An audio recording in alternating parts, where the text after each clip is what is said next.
हरे कृष्णा। महाभारत के डे 54 में आपका स्वागत करते हैं। आज बहुत ही विशेष प्रसंग को लेकर आए हैं। सबसे पहले एक कहानी मैं आपको बताना चाहता हूँ। बहुत ही सुंदर कहानी है, आपने शायद सुना भी होगा। एक मेढक होता है, वो उसको साइंटिस्ट या वैज्ञानिक उसके ऊपर कुछ प्रयोग करना चाहते थे। क्या किया कि एक गर्म उबलते हुए पानी था, उस मेढक को लिया, उठा के डाला, तुरंत मेढक क्या किया, उछल करके बाहर भाग गया।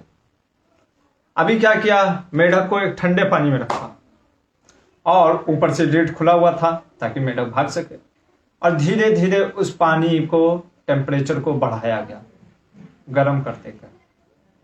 तो पहले 20 डिग्री सेल्सियस, ऐसे कर करके धीरे धीरे धीरे धीरे टेम्परेचर को बढ़ाते गया। मेढक जो था वो उसी में एडजस्ट कर रहा था। एडजस्ट करते करते एडजस्ट करने लगा और हम देखते हैं कि एक समय इतना टेम्परेचर पूरा बढ़ जाता है कि खौलने लगता है पानी, फिर भी मेढक नहीं कूदता है। और जब इतना पानी गर्म हो जाता है कि जब मेढक की मृत्यु निकट आ जाती है, मेढक क्या होता है, उसी में मर जाता है, पर वो कूद नहीं पाता है। आखिर क्यों?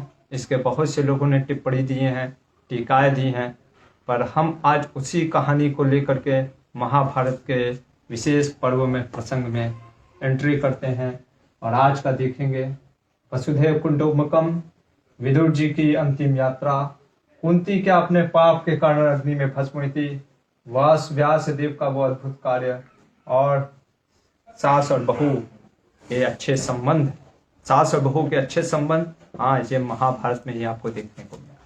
चलते हैं भगवान श्री कृष्ण, भगवान व्यासदेव, शिल प्रभुपाद और गुरु शिष्य परंपरा का स्मरण करते हुए मंगलाचरण करेंगे। नारायणं नमस्कृत्यं नरं चैव नरोत्तमं देवीं सरस्वतीं व्यासं ततो जयमुदीरये। तो कल हमने देखा था जैसे जो 14वां पर्व, टोटल 18 पर्व हैं। कल हमने अश्वमेधिक पर्व के अश्वमेध यज्ञ पूरा होता है युधिष्ठिर महाराज का। क्यों उन्होंने यज्ञ किया अश्वमेध का यज्ञ? क्योंकि उनको बहुत संताप था कि मेरे पाप कारण, मेरी वजह से इतने लोगों की मृत्यु हुई, तो उसको प्रायश्चित करने के लिए वो अश्वमेध यज्ञ करते हैं।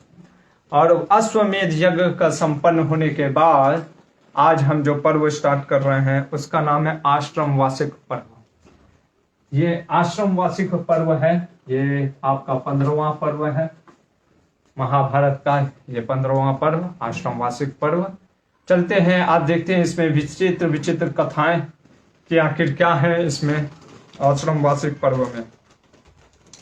तो सबसे पहले अगर हम देखें तो इसके बाद, अश्वमेध यज्ञ के बाद लगभग 15 वर्षों तक क्या किया, हमारे युधिष्ठिर महाराज ने राज्य का पालन किया।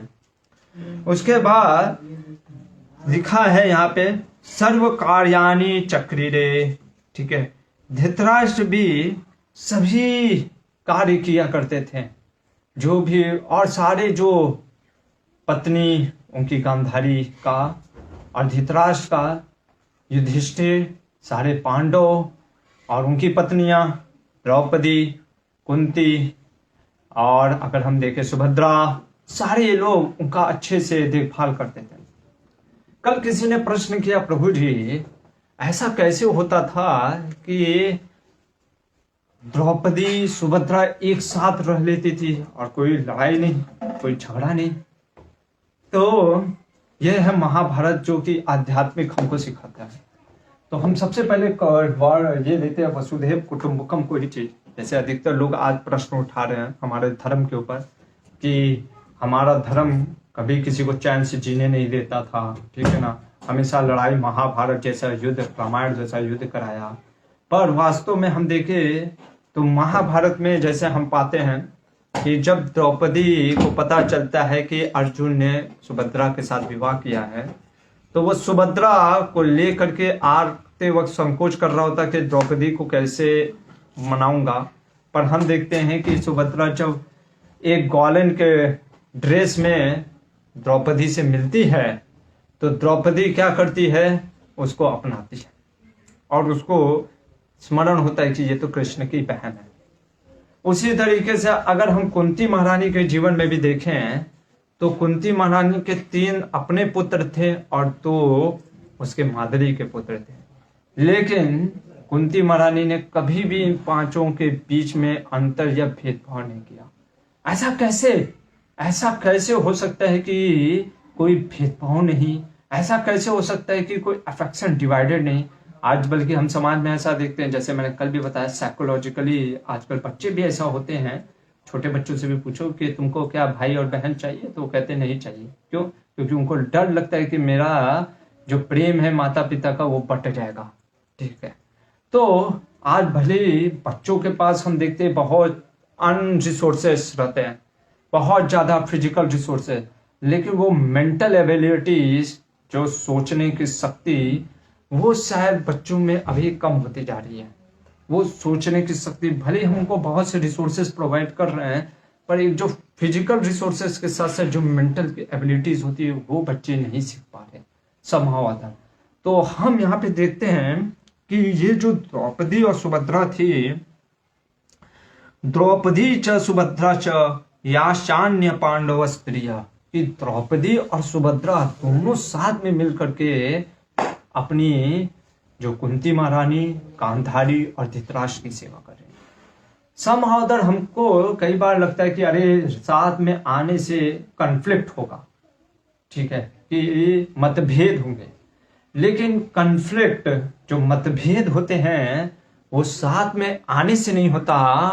वो कब होता है? जब हम अच्छे से कम्युनिकेट नहीं किए होते हैं। इसीलिए हमारे गुरुकुल में हम बच्चों को सिर्फ ये नहीं कहते कि बच्चा सिर्फ पढ़ो, पढ़ना जरूरी है, विद्या जरूरी है, लेकिन ग्रो करो विद डाइवर्सिटी, क्योंकि growing with diversity rather growing in university makes you mental stabilities, brings the mental stabilities। इसीलिए हमारे गुरुकुल के बच्चे में हम कई बार उनको स्थानांतरित करते हैं, ट्रांसफर करते हैं अपने ही गुरुकुल में। जैसे हमारा कुछ गुरुकुल साउथ इंडिया में भी है, कोलूर में भी है, ठीक है। हम उन बच्चों को, चलो अगले साल पिछले साल तुम यहाँ पे थे, अब तुम नॉर्थ इंडिया में रहो, क्योंकि उसको आलू का पराठा भी खाने आना, स्वाद मिलना चाहिए, और इडली और सांभर का भी स्वाद लेने आना चाहिए। तब वो जब डाइवर्सिटी, जब वो विविधताओं में जीता है, जब वो डाइवर्सिटी देखता है नेचर के समाज में, तब वो महसूस कर पाता है, वो ले पाता है चीजों को। अगर हम जीवन में देखें, दुर्योधन के जैसे जीवन आज हमारा भी हो गया है। दुर्योधन भले ही अपने 99 भाइयों के साथ था, लेकिन जैसे ही वो 5 भाई, जो पांडव 5 भाई आ गए, उसको हड़कंप मच गया, क्योंकि ये 99 भाई कुछ बोलते ही नहीं थे। जो भाई बोला वो हाँ में हाँ मिलाते थे। यूनिटी इन डाइवर्सिटी, यूनिटी का मतलब कई बार हम गलत चीज ले लेते हैं। हमको लगता है कि यूनिटी मतलब शांत रहो, ठीक है, बड़ा कुछ बोल रहा है, मेरा दुर्योधन मेरा बड़ा भैया है, अगर वो कुएं में कूदने को कह रहा तो हम भी कुएं में कूदेंगे। ये यूनिटी का मतलब नहीं होता। और हम देखते हैं कि 5 पांडवों में कई बार संवाद, विवाद की बात नहीं कर रहा हूं, संवाद होता है, और आज भी होगा, कई बार संवाद होगा। संवाद जो होता है, जो डिस्कशन होता है, वो बहुत इंपॉर्टेंट है, क्योंकि इससे जब व्यक्ति आपस में बैठ करके संवाद डिस्कशन करता है, तो एक नया जो होता है बीज से एक नया कमल निकलता है, एक नया पौधा निकलता है। तो जब चर्निंग होता है, जैसे समुद्र का मंथन किया तभी तो विष और अमृत निकला, उसी तरीके से जब संवाद होता है, डिस्कशन होता है, तो फिर क्या निकलता है? विष और अमृत दोनों निकलते हैं, ताकि हमको अब वो लेना होता है क्या हमें पाना है। तो उसी तरीके से यहाँ पे हम देखते हैं, ये हमारा जो भारतीय संस्कृति है, आध्यात्मिकता हमें ये सिखाता है, space in the mind, space in the heart, की जगह भले ही कम है। जैसे कई बार लोग कहते हैं, एक मेरे मित्र थे, कहें कि जगह हृदय में अगर व्यक्ति के हो तो कहाँ घर में भी जगह बन जाती है। तो आज हमारे पास फिजिकल स्पेस बहुत रहता है, लेकिन space in the heart, space in the mind, वो जगह हम नहीं दे पाते हैं। इसलिए हम लोगों को अपने साथ नहीं रख पाते, जोड़ नहीं पाते हैं। पर आध्यात्मिक चीज हमको वास्तव में हमारे धर्म शास्त्र सिखाते हैं, वसुधैव कुटुंबकम, कि पूरी पृथ्वी हमारी परिवार के जैसा हो सकती है अगर हम अपना जो हृदय है उसको थोड़ा सा स्पेस दें। तो यहाँ पे वही चीज की बात हो रही है कि कैसे द्रौपदी और जो सुभद्रा सब मिल करके गांधारी और धृतराष्ट्र की बहुत सेवा करते हैं। और धृतराष्ट्र और गांधारी पूरी 15 साल तक, सोचिए, पूरा ऐसे सेवा को ले रहे होते हैं, कोई किसी प्रकार का चिंता नहीं, एक प्रकार से वो खो गए। और जैसे मैंने आपको ये स्टोरी बताया था, कई बार मेढक जो होता है, या इसको एक और कहानी से हम देखते हैं, जैसे हम लोग को भी बचपन में सिखाया गया, सुनाया गया, ये कहानी आपने भी सुनी होगी, कि एक परिवार के उनके घर में 3 दामाद थे। एक दामाद, तीनों दामाद आए उनके यहाँ भोजन करने, तो अभी तीनों साथ में रहने लग गए, लेकिन बहुत दिन हो गए ये लोग जा ही नहीं रहते हैं। तो उन्होंने एक दामाद को कम दिया खाने को, ठीक है ना, कुछ तो प्रसाद में कमी कर दिया, 3 टाइम गिनेगा 2 टाइम। तो एक दामाद समझ जाते हैं कि भाई अब समय आ गया है निकलने का, निकल जाते हैं।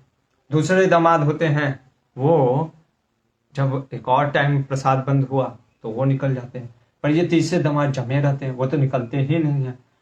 उनको खाना पीना भी बंद किया तो भी नहीं निकल रहे। तो क्या होता है, फिर वो जो ससुर जी होते हैं उठाते हैं डंडा, और डंडा लेके दौड़ा पड़ते हैं, तब वो निकल के भागते हैं। उसी तरीके से कई बार हम ये भौतिक जगत में इतने आसक्त हो जाते हैं, हम ये छोड़ने का विचार ही नहीं करते हैं। हमको लगता है यही हमारा आध्यात्मिक जगत है, यहीं पे हमको रहना है, यहीं पे सब हम करेंगे। कई बार लोग कहते हैं कि हम यहीं पे रहेंगे, फिर से हम यहीं पे, और साइंस भी सोचता है कि किसी न किसी प्रकार से इमोर्टैलिटी क्रिएट किया जाए, ठीक है, कि अमरत्व, कि हम यहीं पे जीवन भर जीवन जिए। पर ऐसा संभव नहीं है, क्योंकि आवागमन यही भौतिक जगत का नियम है। व्यक्ति की मृत्यु भी होती है और जन्म भी लेता है।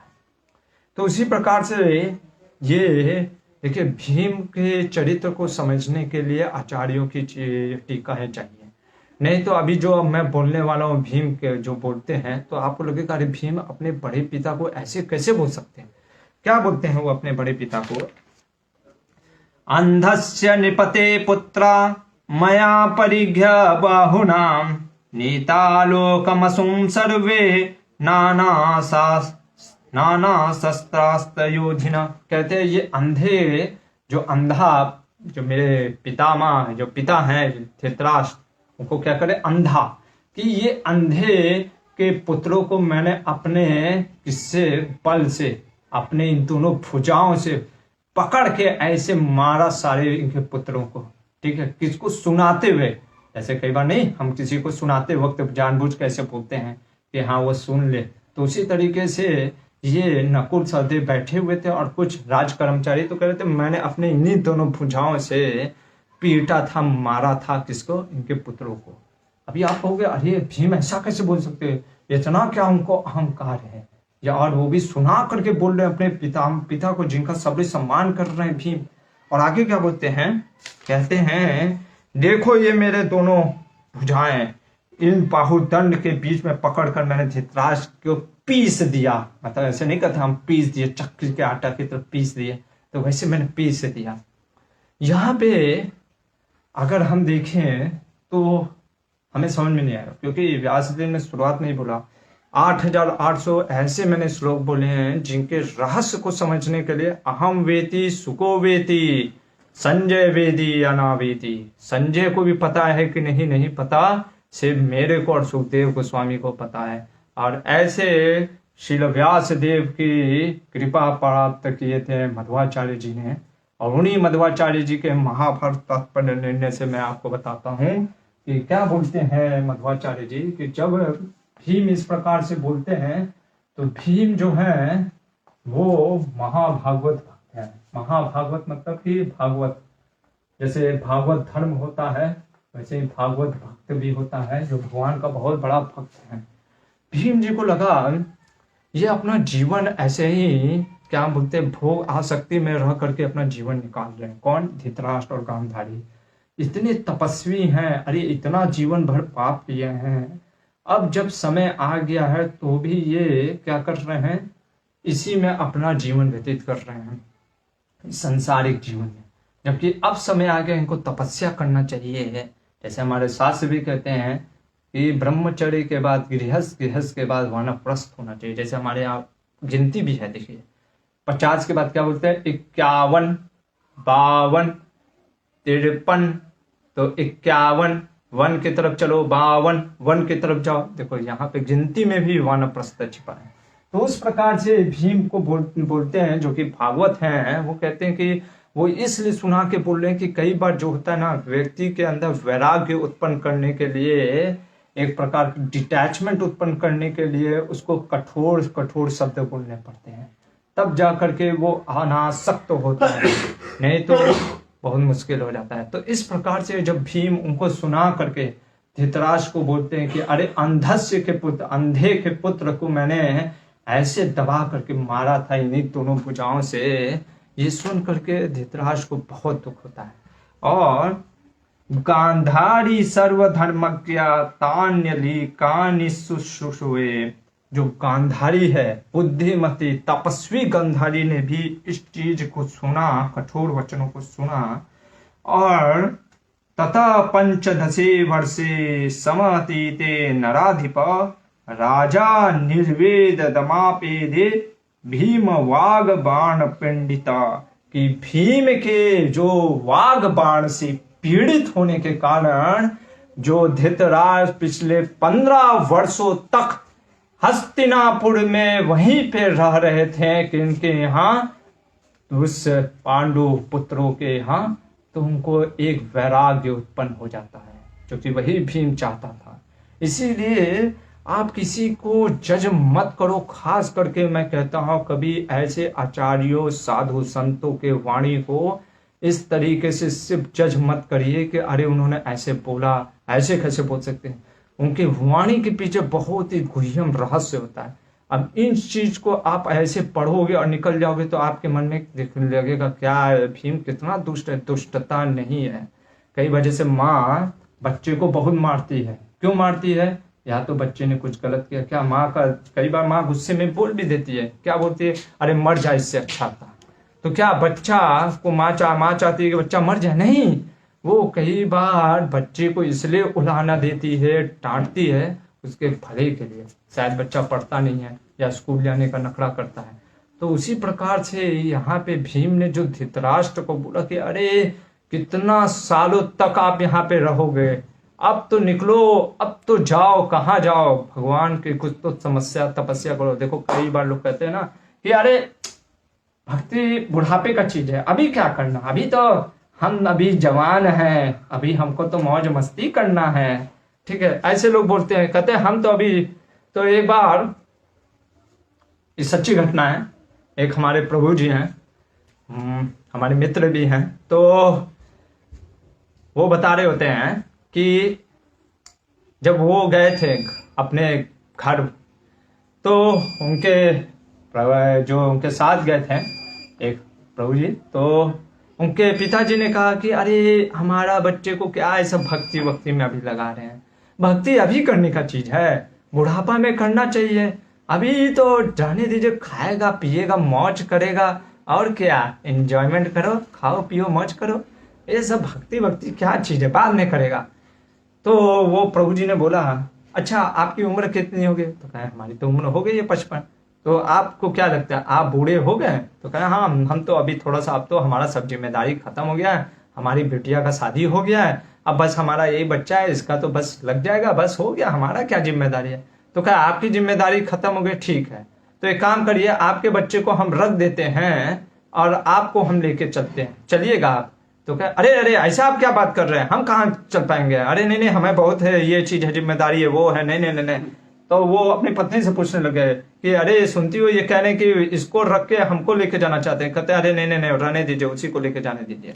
तो देखिए ठीक है, तो लोग बोलेंगे बड़ी बड़ी बातें कि अरे बुढ़ापा में, पर आप देखोगे जब तक बचपन से ही संस्कार नहीं है भगवान की भजन का, तो बुढ़ापे में जब हाथ पैर मुंह दांत सब दर्द करेगा, दांतों का दर्द, जोड़ों का दर्द, हाथों का दर्द, आंख से कुछ दिखेगा नहीं, दिमाग कुछ काम करेगा नहीं और हम सोचेंगे उस समय भजन हो जाए, बहुत मुश्किल है। कभी बचपन से अगर भजन नहीं किए, ये लोग तो इतने पांडु लोग, ये जो धृतराष्ट्र लोग हैं, कम से कम ये लोग वेद शास्त्र तो ब्रह्मचर्य आश्रम में पढ़े थे। हम तो आजकल वो भी नहीं है, गुरुकुल भी नहीं है। आजकल तो हम लोग क्या क्या पढ़ते हैं वो हमें ही पता है। तो फिर हम सोचते हैं कि अरे नहीं नहीं नहीं नहीं, हो जाएगा तब जब हम बचपन से उसमें लगे हों तब, नहीं तो अचानक से कोई चीज अपने आप उदय नहीं होता है। तो इसलिए हम यहाँ पे देखते हैं कि जब धृतराष्ट्र और गांधारी को इस प्रकार से बोलते हैं तो धृतराष्ट्र के मन में वैराग्य उत्पन्न हो जाने के कारण वो जाते हैं और बोलते हैं, किसको बोलते हैं? युधिष्ठिर महाराज को। कहते हैं आत्मनस्तु हितम पुण्यम प्रतिकर्तव्यम अद्य वे गांधार्यश्चैव राजेंद्र तद अनुज्ञातुम अर्हसि। हे राजन युधिष्ठिर, हमें आज्ञा दो। किसको? मेरे और गांधारी को। किस चीज की? तपस्या करने के लिए हमें वन में जाने की आज्ञा दो। ऐसा सुनते ही जैसे बिजली चौंध पड़ी, उस प्रकार से बिजली का गिरना जैसा युधिष्ठिर को, क्योंकि युधिष्ठिर महाराज क्या है? भिंगमामस्तु सुदुर्बुद्धिम राजसक्तम प्रसादिनम। कि भगवान युधिष्ठिर महाराज जो कि इतने धर्मात्मा हैं, वो कहते हैं कि अरे घोर, ये मतलब कि राज की आसक्ति आदमी को अंधा बना देती है। मुझको भी अंधा बना दी कि मैंने अपने बड़े बूढ़े माता पिता जो हैं उनका कभी सोचा नहीं कि वो कैसे रह रहे हैं, उन्होंने कैसे जीवन व्यतीत किया। वो मैं आज तक, क्योंकि यहाँ पे जब मिलने आते हैं धृतराष्ट्र तो कहते कि मैं, लोगों को लगता होगा कि मैं हर दिन भोजन करता था, पर मैं वास्तव में क्या करता था? 4 दिन में सिर्फ एक बार खाता था और सीधे नीचे, अभी क्योंकि रूम के अंदर वो क्या कर रहे कौन जानता है, और उसी प्रकार से बेड पे ना सो करके मैं नीचे सोता था। तुम्हारी गांधारी माँ भी इसी प्रकार से मेरा अनुसरण करती थी। तो ये युधिष्ठिर महाराज कहते हैं कि इतना बड़ा दुख मेरे ऊपर कि मुझे लगता था आप लोग अच्छे से जी रहे हैं, हो सकता है मेरे कारण से आप लोग को इतना दुख हो रहा है। तो वो क्या कहते हैं कि युजुस्सु निपत सत्तम, मैं युजुस्सु जो आपका पुत्र है उसको मैं राज्य दे देता हूं, और अहम वनम गमिष्यामि भवान राज्यम प्रशासतु, मैं वन की तरफ चला जाता हूं, क्योंकि हो सकता है मेरे ही कारण से आपको दुख पहुंच रहा है। तो मैं एक काम करता हूँ, युयुत्सु को राजा बनाता हूँ और स्वयं वन की तरफ निकल जाता हूँ। देखिए ये है। अब आपको लगता है युधिष्ठिर महाराज आसक्त है या अनासक्त है? ऐसे व्यक्ति को ही राजा बनना चाहिए जिसको सही में भोग करने की इच्छा नहीं है, सेवा करने की इच्छा है। ऐसे जब युधिष्ठिर महाराज बोलते हैं तो इधर जो होते हैं, क्योंकि बहुत दिनों से हर 4-4 दिन में खाने वाले अभी हो गया, तो दुर्बल शरीर हो गया, तो बोलने के कारण क्या होता है, ये उसी समय थोड़ा सा अचेत से होकर के गांधारी के बगल में ही गिर जाते हैं और गांधारी उनको अपने गोद में ले लेती है। ये देख करके कि गांधारीम शिष्य धीमान सहसैव गतासुवत, कि गांधारी के सहारा लेकर के धृतराष्ट्र जब इस प्रकार गिर गए, युधिष्ठिर सोचते हैं, क्या सोचते हैं? आयसी प्रतिमायेन भीमसेनस्य सापुरा। अरे भीमसेन की जो प्रतिमा को चकनाचूर कर सका, 15 साल पहले लोहे की जो प्रतिमा थी भीष्म, जो भीम ने की, जब भीम उनसे मिलने गए थे तो भगवान ने पहले प्रतिमा आगे कर दिया था लोहे की, उसको आलिंगन करके जो लोहे की प्रतिमा को चकनाचूर कर दिए हैं, आज वो खुद ही गिर गए। ये होता है काल का प्रभाव। इसीलिए कहते ना, कभी काल किसी को राजा को रंक बना देता है, रंक को राजा बना देता है। ये काल बहुत ही दुर्ग, कैसे चलता है, कैसे कार्य करता है, कोई नहीं जानता। और आगे बोलते हैं, जब राजन इस प्रकार देखते हैं कि उनका, तो वो क्या करते? उरो मुखम च सनके पर्यमार्जत धर्मवीर, कि अपना जल ले करके उनको, जैसे छींटा नहीं मारते, बेहोश हो जाता है कोई व्यक्ति, तो उसको छींटा मारे हैं, उसके आंख को, उनके छाती को पोंछते हैं। और उस समय क्या होते हैं, जो धृतराष्ट्र होते हैं वो उठ जाते हैं, खड़े हो जाते हैं और वो कहते हैं कि बेटा मुझे तपस्या के लिए अनुमति दे दो, मुझे तपस्या के लिए अनुमति दे दो। मैं बार बार बोलने से क्या हो रहा है, मेरा ताकत जा रहा है, परिश्रम लग रहा है, इसलिए मैं अचेत होकर के गिर गया था। इसलिए मैं तो युधिष्ठिर कहते हैं आप भोजन पहले करिए। तो वो कहते हैं अनुज्ञातस्त्वया पुत्र भुंजिम्यामिति काम, कि जब तक मुझे भोजन मैं नहीं करूंगा जब तक तुम मुझे अनुमति नहीं दोगे।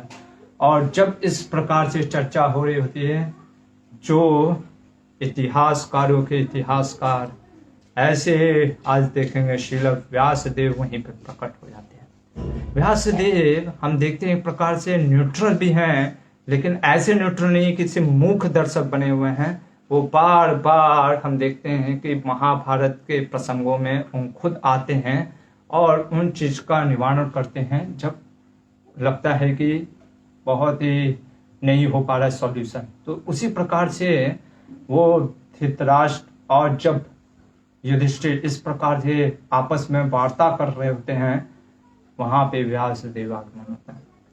व्यासदेव आते हैं और बोलते हैं युधिष्ठिर को कि अयम ही वृद्धो निपति हत पुत्रो विशेषत नेदम कृच्छ्रम चिरतरम सहेदीति मतिर्मम। ये राजा जो हैं धृतराष्ट्र वो बूढ़े हो गए हैं, इनके पुत्र नष्ट हो चुके हैं और अब ये इस कष्ट को अधिक काल तक नहीं सह सकते। कहने का बहुत गुणम क्या बहुत ही मिस्ट्री है इनके वर्ड में। आदमी कब तक सुख भोगता है, जब तक कि उसका कोई सगा संबंधी होता है। ठीक है, पहला चीज या तो जवान में होता है, क्योंकि अगर मान लीजिए कोई कह सकता है कि भाई बच्चे तो जवान लोग को भी नहीं होते, लेकिन उस समय उसका शरीर स्वस्थ रहता है तो उस समय वो भोग सकता है जो भोगने की चीज है। लेकिन यहां पे तो धृतराष्ट्र बूढ़े हो गए, दूसरा उनके सारे पुत्र मारे जा चुके हैं, कोई है ही नहीं, तो पुत्र है ही नहीं, बूढ़े हो गए, परिवार का कोई सदस्य नहीं रह गया।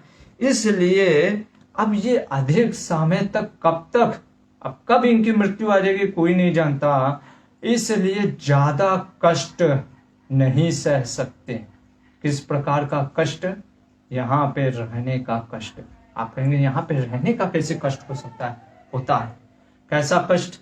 क्योंकि यहाँ पे ये रहेंगे, क्या होता है कई बार हम जब घर परिवार में रहते हैं, क्या होता है कई बार, क्योंकि वहां पे जैसे होता है ना कि अरे लोग बोलते हैं अरे यहीं पे मेरा बेटा खेलता था, यहीं पे वो उसका स्टडी रूम था, यहीं पे उसका वो डाइनिंग रूम था, यहीं पे वो खाना खाता था, यहीं पे वो सोता था, तो लोगों को उस चीज का स्मरण होगा। इसीलिए श्रील प्रभुपाद जी हमारे कहते थे कि घर में अगर एक गृहस्थ के घर में भगवान का विग्रह होना चाहिए, भगवान की सेवा करनी चाहिए उस प्रकार से जैसे हम बच्चों का सेवा करते हैं। उससे क्या होगा, हमारा जो मन होगा ना भगवान की तरफ आसक्त होता जाएगा। लेकिन समहाउ अदर सबसे बड़ा घर हम अपने लिए बनाते हैं और एक छोटा सा सीढ़ी के नीचे, मैं कई बार देखता हूँ गृहस्थों के घर में सीढ़ी के नीचे छोटा सा ऐसा मंदिर रहता है, उसमें और एक दो चार लाई दाना एक दिया जला करके रख देते हैं। सोचो वो त्रिलोकीनाथ को सीढ़ी के नीचे रख देते हैं, जबकि उनके लिए एक विशाल सा मतलब महल उनको सेंटर में रखना चाहिए और कहना चाहिए कि ये घर तो आपका है, हम आपकी देख रेख में इसको चला रहे हैं। पर समावदर वो संस्कार हमारे चले गए हैं। तो खैर, तो यहाँ पे व्यासदेव बोल रहे हैं यही चीज कि इनको इतना कष्ट मत दो युधिष्ठिर। तो युधिष्ठिर कहते हैं प्रत्युवाचा महातेजा धर्मराजो महामुनि। अरे महामुनि जी, जैसे हम कहते देखिए महामुनि है, धर्म प्रोजित कैतवत परमो निर्मत्सराणाम सताम वेद्यम वास्तमत वसतु शिवदम तापत्तयोन्मूलनम श्रीमद भागवतम महामुनि कृते। फिर से महामुनि है, मुनि नहीं महामुनि है व्यासदेव, इसलिए उनको महामुनि शब्द से यहाँ पे भी बोला जा रहा है कि हे व्यासदेव महामुनि, अरे मैं तो ये जगत जानता है कि पुत्र जो होता है पिता से आज्ञा लेता है, पिता को आज्ञा नहीं देता है। वो बात अलग है कि आज का समाज ऐसा हो गया कि पिता को आज्ञा दिया जाता है कि तुम चले जाओ यहाँ से वृद्धाश्रम, ठीक है, घर में रहने का कोई अब तुम्हारा नहीं है राज्य, निकल जाओ। यहाँ पे देखिए कितना मतलब कि संस्कृति में परिवर्तन आ गया कि पिता आग्रह कर रहा है क्या कि मुझे वन में जाने दो, और बच्चा कह रहा है कि नहीं आप मत जाइए, मैं चला जाता हूं। और आज क्या हो गया है कि पुत्र कहता है, पिता घर से बाहर निकलता है कि बाहर जाओ, और पिता कहते कि मुझे जाने मत दो। कितना पूरा हमारा संस्कृति चेंज हो गया। तो ये कहते हैं कि अहम तु पुत्रो भगवन पिता राजा गुरुश्च में निदेशवर्ती च पितु पुत्रो भवती धर्मता। अरे एक धर्म बताइए, कैसा ये धर्म है? कैसे ऐसे हो सकता है कि एक पुत्र अपने पिता को कह आज्ञा दे कि आप वन में जाइए? ऐसा कैसे हो सकता है? और मैं ऐसा करूं, धर्मराज युधिष्ठिर जो इसको धर्मराज कहते हैं लोग, ऐसा करें? नहीं नहीं नहीं नहीं, मुझसे ये नहीं हो सकता कि मैं अपने ही पिता को आज्ञा दूं कि आप वन में जाइए। तब व्यासदेव कहते हैं सोयम मयाभ्यनुज्ञात त्वया च पृथ्वीपति। मैं तुम्हें आज्ञा देता हूं, सबसे पहले मेरी अनुमति है, हे धृतराष्ट्र और गांधारी, आप जाइए वन में तपस्या के लिए, और मैं तुमको आज्ञा दे रहा हूं हे राजन कि तुम अपने पिता को ये आज्ञा दो कि वो वन में जाए। मेरी आज्ञा है। किसकी आज्ञा है? मया अभ्य, मेरी आज्ञा है, मेरी आज्ञा पे तुम इनको जाने के लिए वन में आदेश दो। ऐसा जब वो बोलते हैं तब यहाँ पे ये बोलते हैं यदा भगवान व्यासो यच्चापि भवतो मतम, कि मैं भगवान व्यास देव के कहने के अनुसार ये निश्चय करता हूं कि आप जैसा कहेंगे वैसा मैं करूंगा। आप जाना चाहते हैं तपस्या के लिए, आप जाइए, पर सबसे पहले आप कृपया करके भोजन को प्राप्त करिए, ताकि मेरे को कम से कम एक मन में जो दुख हो रहा है वो दूर हो। और फिर धृतराष्ट्र भोजन को प्राप्त करते हैं। और यहाँ पे एक सुंदर फिर धृतराष्ट्र और युधिष्ठिर में एक राजनीति होती है, और बहुत एक सुंदर प्रसंग हुआ। वो राजनीति क्या है? 4 अध्यायों में यह राजनीति का संदेश है, बहुत सुंदर संदेश है। ऐसे तो हमने बहुत से राजनीति के संदेश सुन लिए, इसलिए मैं पूरा फिर से नहीं सुनाऊंगा, थोड़ा सा आपको बता देता हूं क्या होता है। इसको चाणक्य पंडित भी कहते हैं अपने शास्त्रों में, अर्थशास्त्र में, कि कई बार हम लोग सोचते हैं कि अरे आदर्श मेरे को राजा चाहिए, आइडियल के पीछे हम जाते हैं, परफेक्ट, जो खास करके आप देखोगे आज का समाज एकदम परफेक्ट सोचता है। पर हमको ये समझना चाहिए लाइफ में हर चीज परफेक्ट आपको नहीं मिलेगा। कई बार लोग रिश्तों में भी आप देखो, हम प्रयास करते हैं कम से कम जितना से ज्यादा कंपैटिबिलिटी हो इतना देखना चाहिए, पर अगर हम परफेक्शन की चीज पे बैठ जाएंगे ऐसा नहीं होता है। जैसे कि चाणक्य पंडित समझाते हैं कि जैसे मधु निकालने वाला व्यक्ति, मधु मतलब कि जो हनी बी होता है, वो हनी को निकालने वाला, वो जब जाता है, जब वो मधु को निकालता है वो, तो उसके हाथ में कुछ मधु लग जाते हैं। क्या लग जाते हैं? हाथ में मधु लग जाते हैं। अगर वो व्यक्ति थोड़ा सा अपना मधु ऐसे चाट लेता है जितना हाथ में लगा है, तो घबराना नहीं चाहिए। बहुत डीप मीनिंग है, ध्यान से सुनिएगा। अगर जो मधु निकालने वाला व्यक्ति गया है, मधु निकाला, और जितना उसके हाथ में उसने सारा मधु निकाल करके एक बर्तन में आपको दे दिया, लेकिन हाथ में लगा हुआ उसने चाट लिया है, तो घबराने की बात नहीं है, जाने दीजिए, वो इतना उसका अधिकार बनता है। अगर आप ये सोचोगे कि वो जो हाथ में भी लगा है वो भी नहीं चाटे, उसको भी निकाल करके बर्तन में दे, तो फिर आप क्या करोगे? आप आइडियलिज्म की तरफ जा रहे हो। ऐसा ना हो जाए कि वो हाथ से जो निकालने की जगह पूरा वो मटका ही गायब कर दे। और हम कई बार इस चक्कर में फंस जाते हैं, हमको लगता है कि हमें ऐसा व्यक्ति चाहिए जो हाथ से भी निकाल करके दे दे। ऐसा संभव नहीं है। ये भौतिक जगह कम से कम उसने मटका में लाकर तो आपको दे दिया, पूरा दे दिया, बस हाथ में जो उसके लगा है। इसीलिए चाणक्य पंडित कहते हैं कि राजा के पास जो मंत्री भी होते हैं, अगर वो मंत्री इतना बस घूस लेते हैं, साफ साफ लिखा है प्राइबरी, घूस, रिश्वत, इतना अगर रिश्वत लेते हैं जितना हाथ में मधु लगा है, तो राजा को घबराना नहीं चाहिए। ये यहाँ पे धृतराष्ट्र भी यही चीज समझाते हैं जो चाणक्य पंडित ने। आप कहोगे अरे ये तो आप रिश्वत की बराबरी कर रहे हो, बढ़ावा दे रहे हो, रिश्वत की बढ़ावा नहीं है, ये आप समझने का प्रयास करो। कोई जैसे हम देखते हैं भक्त लोग भी कि भगवान को जब भोग लगाते हैं, ठीक है ना, भगवान को भोग लगने के बाद जब डीटी से महाप्रसाद निकलता है, तो कई बार हम देखते हैं कि भक्त लोग जिन्होंने बनाया है वो थोड़ा सा अपने लिए निकाल लेते हैं। कोई अपराध नहीं है, क्योंकि चोरी नहीं कहा जाएगा इसको, क्योंकि ये संभवतः ऐसा है ही है भौतिक जगत कि ऐसा होगा ही। और हम सोचेंगे कि अगर ऐसा भी ना हो, ऐसा नहीं होने वाला है। ये महाभारत यही हमको सिखाता है कैसे इस भौतिक जगत में जीना है। तो यही चीज को वो समझाते हैं मुख्यतः धृतराष्ट्र, और कुछ चीजें समझाते हैं जो कि हम पहले भी बहुत चर्चाएं कर चुके हैं अपने क्लासेस में, कि धृतराष्ट्र कहते हैं कि व्यक्ति को मंत्र गणना जो करते हैं ना, जो सीक्रेट बात होती है, वो कब, कैसे, कहाँ करना चाहिए, बहुत ही उसको सोच विचार के करना चाहिए। बिना परखे हुए व्यक्ति को कभी भी किसी के सामने अपने राज्य को खोलना नहीं चाहिए। परखना कैसे चाहिए? ऐसे समय में नहीं कि उसने मीठी मीठी बातें कर दी, तब ऐसे समय में जब आप विपत्ति में है और उस समय उसकी क्या विचार है, उस चीजों को परखने आना चाहिए। जब तक व्यक्ति परखा हुआ नहीं है और अपना नहीं है, तब तक राज्य कभी नहीं खोलना चाहिए। नहीं तो मंत्रणा खुल जाने से आपके लिए बहुत अनहित हो सकता है। ये चीज शिक्षाएं देते हैं। तो इन शिक्षाओं के ऊपर हम ज़्यादा समय नहीं देंगे, क्योंकि पहले भी बहुत से हमारे शिक्षाएं हम देख चुके हैं।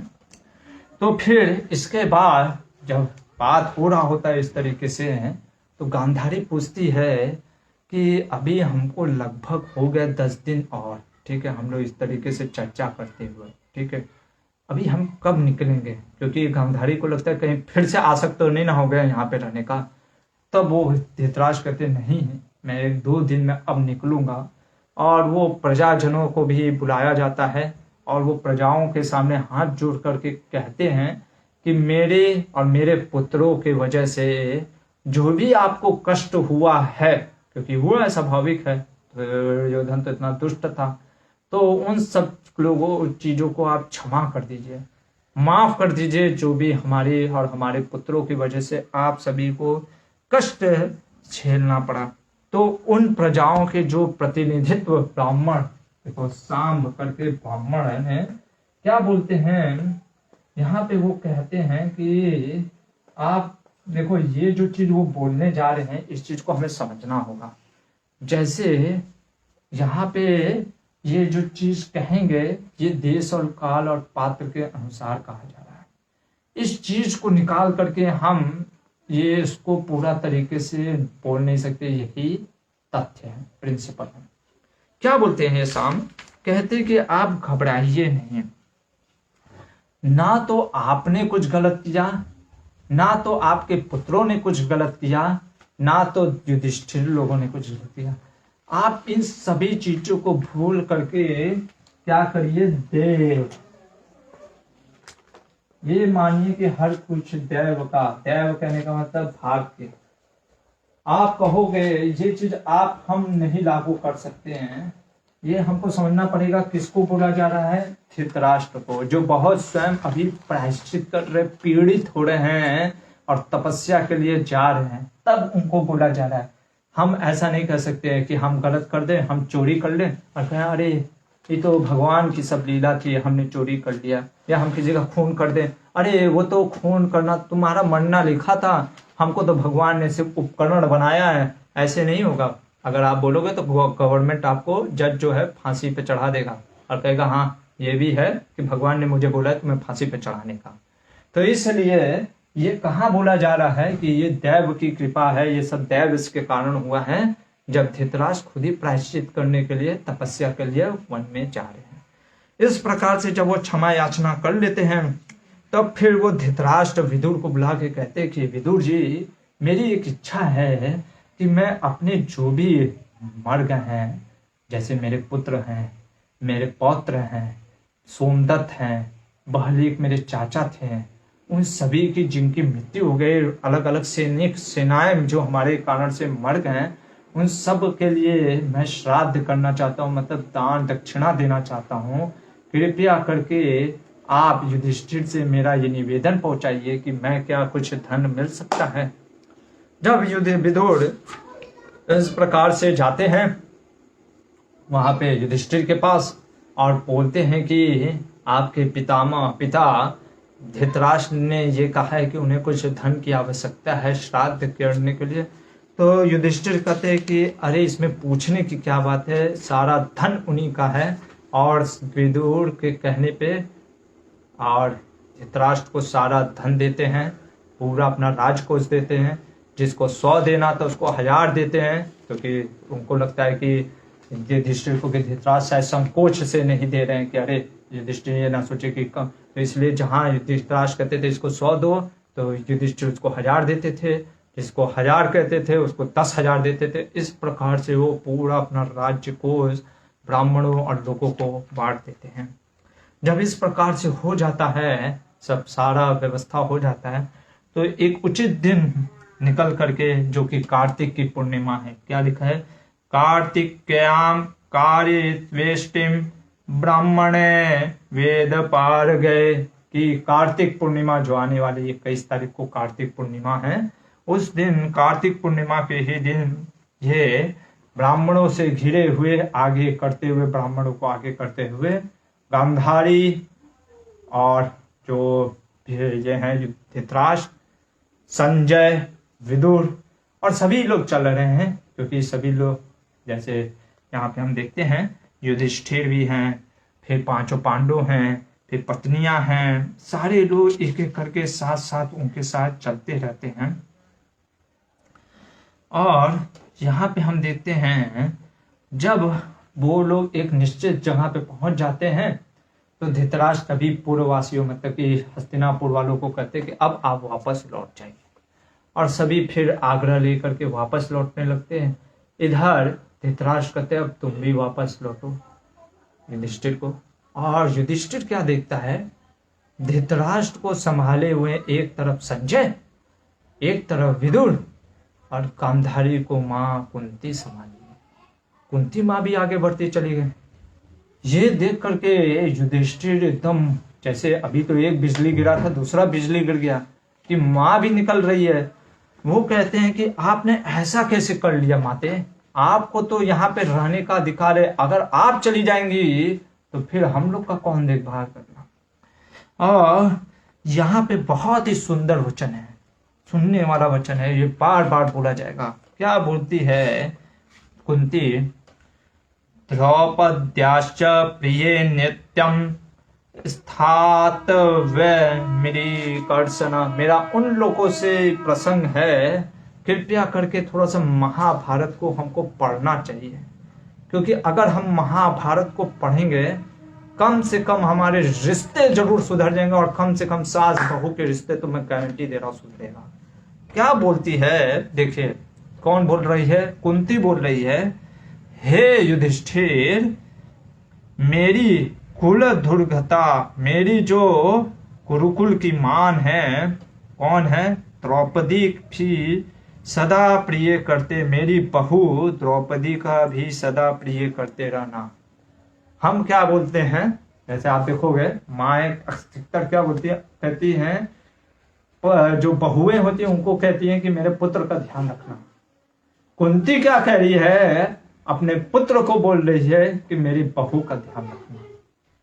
आप डिफरेंस देखो शब्दों में, ये है। इसीलिए आप महाभारत के पन्नों में कभी नहीं पाओगे जो आज घर घर में पाते हो, वो महाभारत में आप नहीं पाओगे। क्या सास बहू का कभी लड़ाई नहीं हुआ। कुंती का और द्रौपदी का चाहे सुभद्रा का कभी भी कोई ऐसा अपशब्द हम यहाँ पे नहीं पाते हैं। यहाँ पे कितना सुंदर वचन बोल रही है कि मेरी बहू द्रौपदी का हमेशा सदा प्रिय करते रहना, और भीमसेन, नकुल और इन सब का भी सहदेव का तुमको ध्यान रखना है। इसके बाद क्या बोलती है, तो भीम सब बोलते कि माँ आप ही ने तो बोला था, विदुला का वो कहानी सुना करके कृष्ण के पास संदेश भेजा था कि मेरे पुत्रों को कहिएगा कि छत्राणी के वो पुत्र हैं, वो वीर के पुत्र हैं, वीरांगनी के पुत्र हैं, वो क्या करेंगे, अपनी वीरता से हस्तिनापुर का राज्य प्राप्त करें। जैसे होता है ना कि हमने बोला कि भाई हमको भूख लगी है, और मान लीजिए आपने वो प्रभु जी के लिए पूरा अच्छे से एकदम गर्मा गर्म रोटी, सब्जी, पकौड़ा, समोसा सब चीज बना दिया, और फिर जाकर के लेकर रख दिए तुमको वहां पे, और कहे कि प्रभु जी खाइए, तो कहते अब हमें भूख ही नहीं है, तो आपको कैसा लगेगा? अरे एक तो आपने इतना मेहनत करके हमसे बनवाया, और फिर अब आप कह रहे भूख ही नहीं है।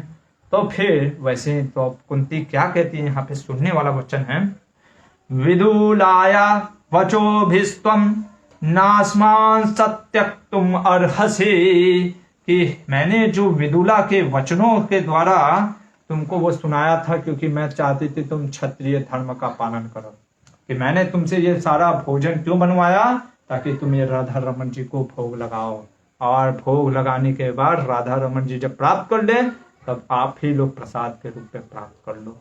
तो ये चीज वैसे ही कुंती महारानी कहती है कि मैं क्या बोलते, मैं इसीलिए विदुला का नियम बताई थी कि मैं अपने भोग के लिए नहीं, मैंने चाहती थी कि हमारा कुरुकुल जो वंश है वो नष्ट नहीं होना चाहिए, और इसलिए मैं चाहती थी कि तुम लोग राजा, क्योंकि धर्मात्मा राजा होना चाहिए, इस कारण से मैंने तुमको वो विदुला की कहानी सुनाई थी।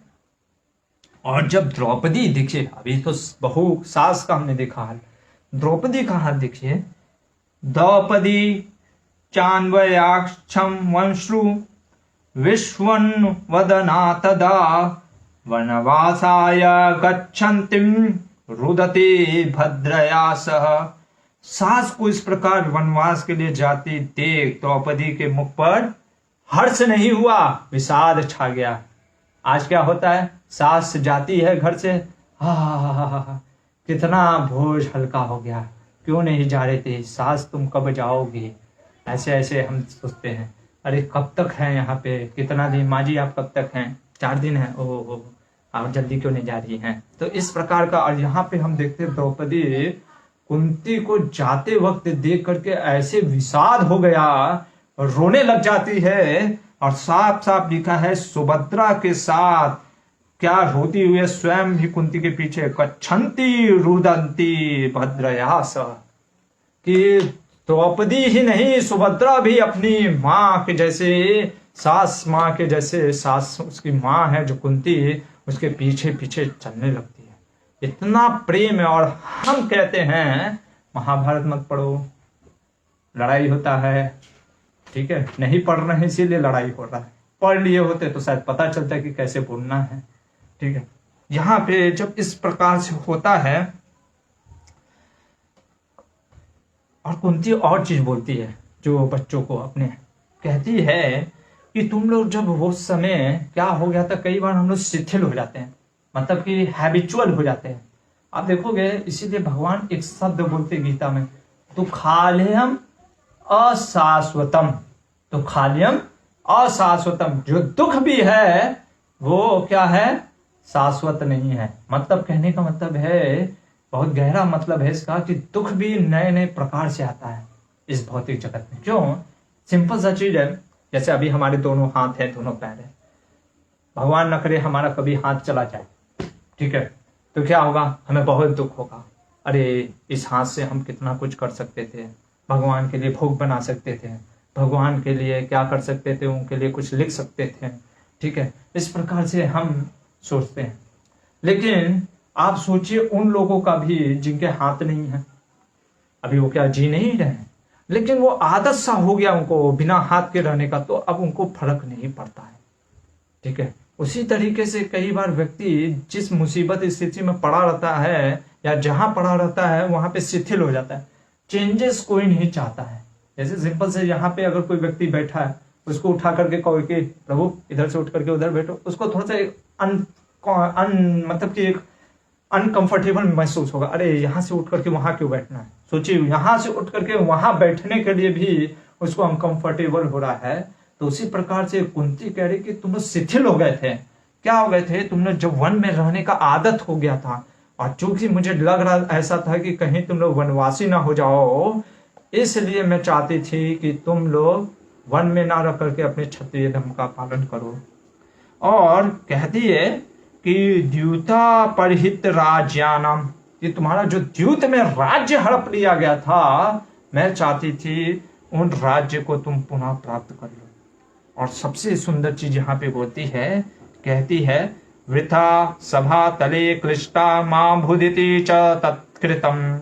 ये जो श्याम वर्णन की मेरी बहू है, इसको इतना अपमान कष्ट भोगना पड़ा, इसी उद्देश्य से मैंने ये सब किया था। क्या कि तुम लोग उसके दुख को समझते हुए उसके जो साथ हुआ उसका तुम लोग कम से कम एक जो रानी के साथ, मेरी बहू के साथ ऐसा हुआ फिर से ना हो, इसलिए इन दुष्टों राजों का वध करो। तो देखिए कितना सुंदर वचन है कुंती महारानी के। जब कुंती महारानी इस प्रकार से कहती है कि मैंने अपने लाभ के लिए श्री कृष्ण को प्रेरित नहीं किया था, मैं तुम लोगों को रक्षा के लिए उद्देश्य से ही किया था। इस प्रकार से जब कुंती महारानी बोलती हैं युधिष्ठिर और अपने जो चारों पांचों पुत्रों को और पुत्र वधुओं को, वहां से फिर क्या होते हैं, जो पांडव होते हैं आज्ञा लेकर के वापस हस्तिनापुर, और ये लोग आगे बढ़ते हुए गंगा के तटों पर से होते हुए पहुंचते हैं आश्रम में, कुरुक्षेत्र के आश्रम के पास।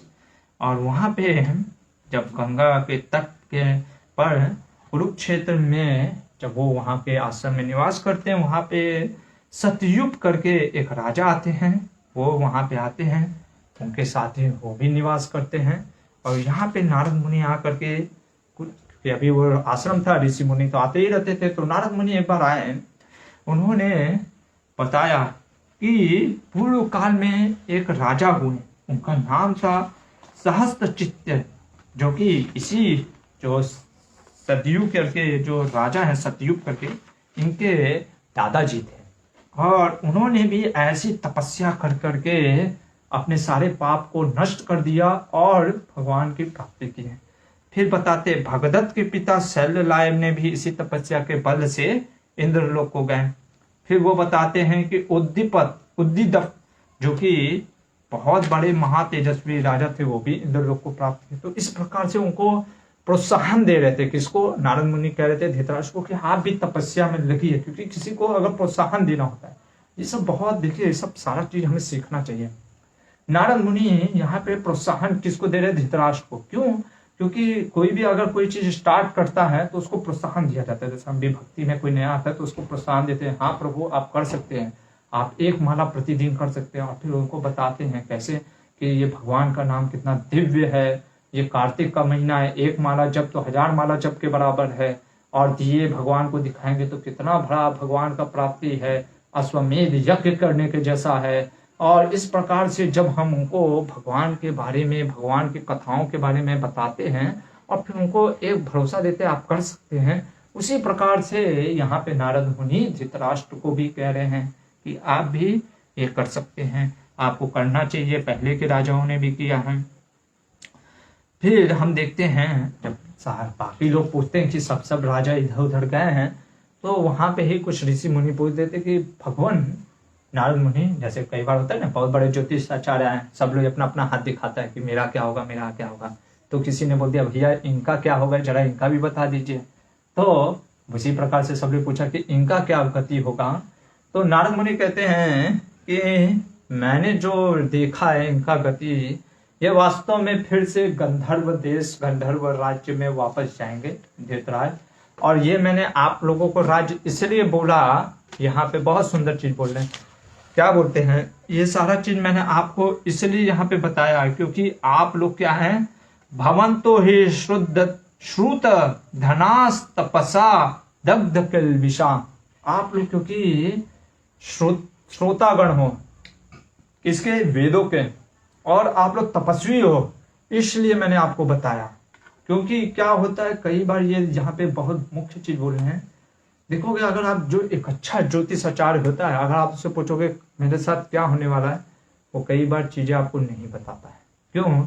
क्योंकि प्रॉब्लम क्या होता है ना, हम जैसे ज्योतिष बोल देगा कि ये चीज आपको मिलने वाला है, अब आप अरे जब मिलने ही वाला है तो हम बैठ जाते हैं, ठीक है ना। जब मिलने ही वाला है, जैसे कोई बोल दिया कि भाई मिलने वाला है, तो अब मिलने वाला तो हम बैठ जाते हैं, क्या है का परिश्रम करने का नहीं।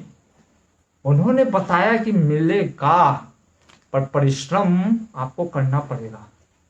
पर हम क्या सोचते हैं कि जब मिलेगा तो परिश्रम का है करने की जरूरत, इसीलिए फिर वो बताते नहीं। और फिर अगर कोई बता भी देता तो हम परिश्रम अगर ना करें तो क्या मिलेगा। इसलिए पुरुषार्थ भी जरूरी है भाग्य के साथ। और अगर हम सिर्फ भाग्य के भरोसे रह जाएं कि अरे हो जाएगा, तो फिर पुरुषार्थ अगर नहीं होगा तो फिर मिलेगा कैसे। इसीलिए यहाँ पे नारद मुनि कह रहे हैं क्या, कि आप लोगों को मैंने इसलिए बताया क्योंकि आप लोग, मुझे मालूम है आप लोग फिर भी पुरुषार्थ करोगे। ऐसा नहीं कि अरे तपस्या करके क्या मिलेगा, जब मुझे पता ही है कि गंधर्व लोग जाना ही है, नहीं, तपस्या फिर भी करते हैं। और यहाँ पे हम देखते हैं धृतराष्ट्र आदि क्या होते हैं, तपस्या में लग जाते हैं। इधर क्या होता है, समय ऐसे बीतते चला जाता है। समय बीतने के कारण एक दिन क्या होता है, युधिष्ठिर के मन में एक चिंता आती है। किसके प्रति? धृतराष्ट्र, अपने माता गांधारी और कुंती के प्रति, कि मेरे माता पिता कैसे रह रहे होंगे, कितने दुबले पतले हो गए होंगे, कौन उनका सेवा करता होगा, कैसे सेवा करता होगा। ये सोच करके वो क्या सोचते हैं कि हम लोग उनसे मिलने जाएंगे। और यहाँ पे देखिए द्रौपदी के वचन, फिर देखिए कितना सुंदर वचन है, बार बार इसको पढ़ेंगे तभी हमें पता चलेगा क्या ये संबंध है सास और बहू में। कदा द्रक्ष्यामि तां देवीं यदि जीवती सा पृथा जीवंतया ही यद्यं मे प्रीति भविष्यति जनाधिप। कहती है कि मैं अपनी सास कुंती देवी का दर्शन कब करूंगी। ये देखिए, और हम सोचते हैं अरे कब मेरी सास मरेगी।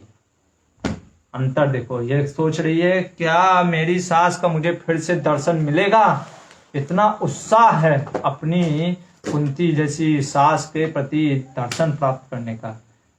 तो ये है द्रौपदी, ये है महाभारत। तो ये सुनकर के सभी नगरवासी क्या हो जाते हैं कि अरे युधिष्ठिर ने कहा है कि हम लोग सभी लोग जाएंगे कुरुक्षेत्र के वो आश्रम में, अपने राजा धृतराष्ट्र, गांधारी, कुंती, विदुर जी और इनका दर्शन प्राप्त करेंगे। तो यहाँ पे हम देखते हैं जो राजा होते हैं युधिष्ठिर, वो कहते हैं बिना बेरोक टोक के सभी को सुविधा पूर्वक सुरक्षित पूर्वक हम लोग लेकर चलेंगे गांधारी, धृतराष्ट्र, कुंती और विदुर और संजय का दर्शन करने के लिए।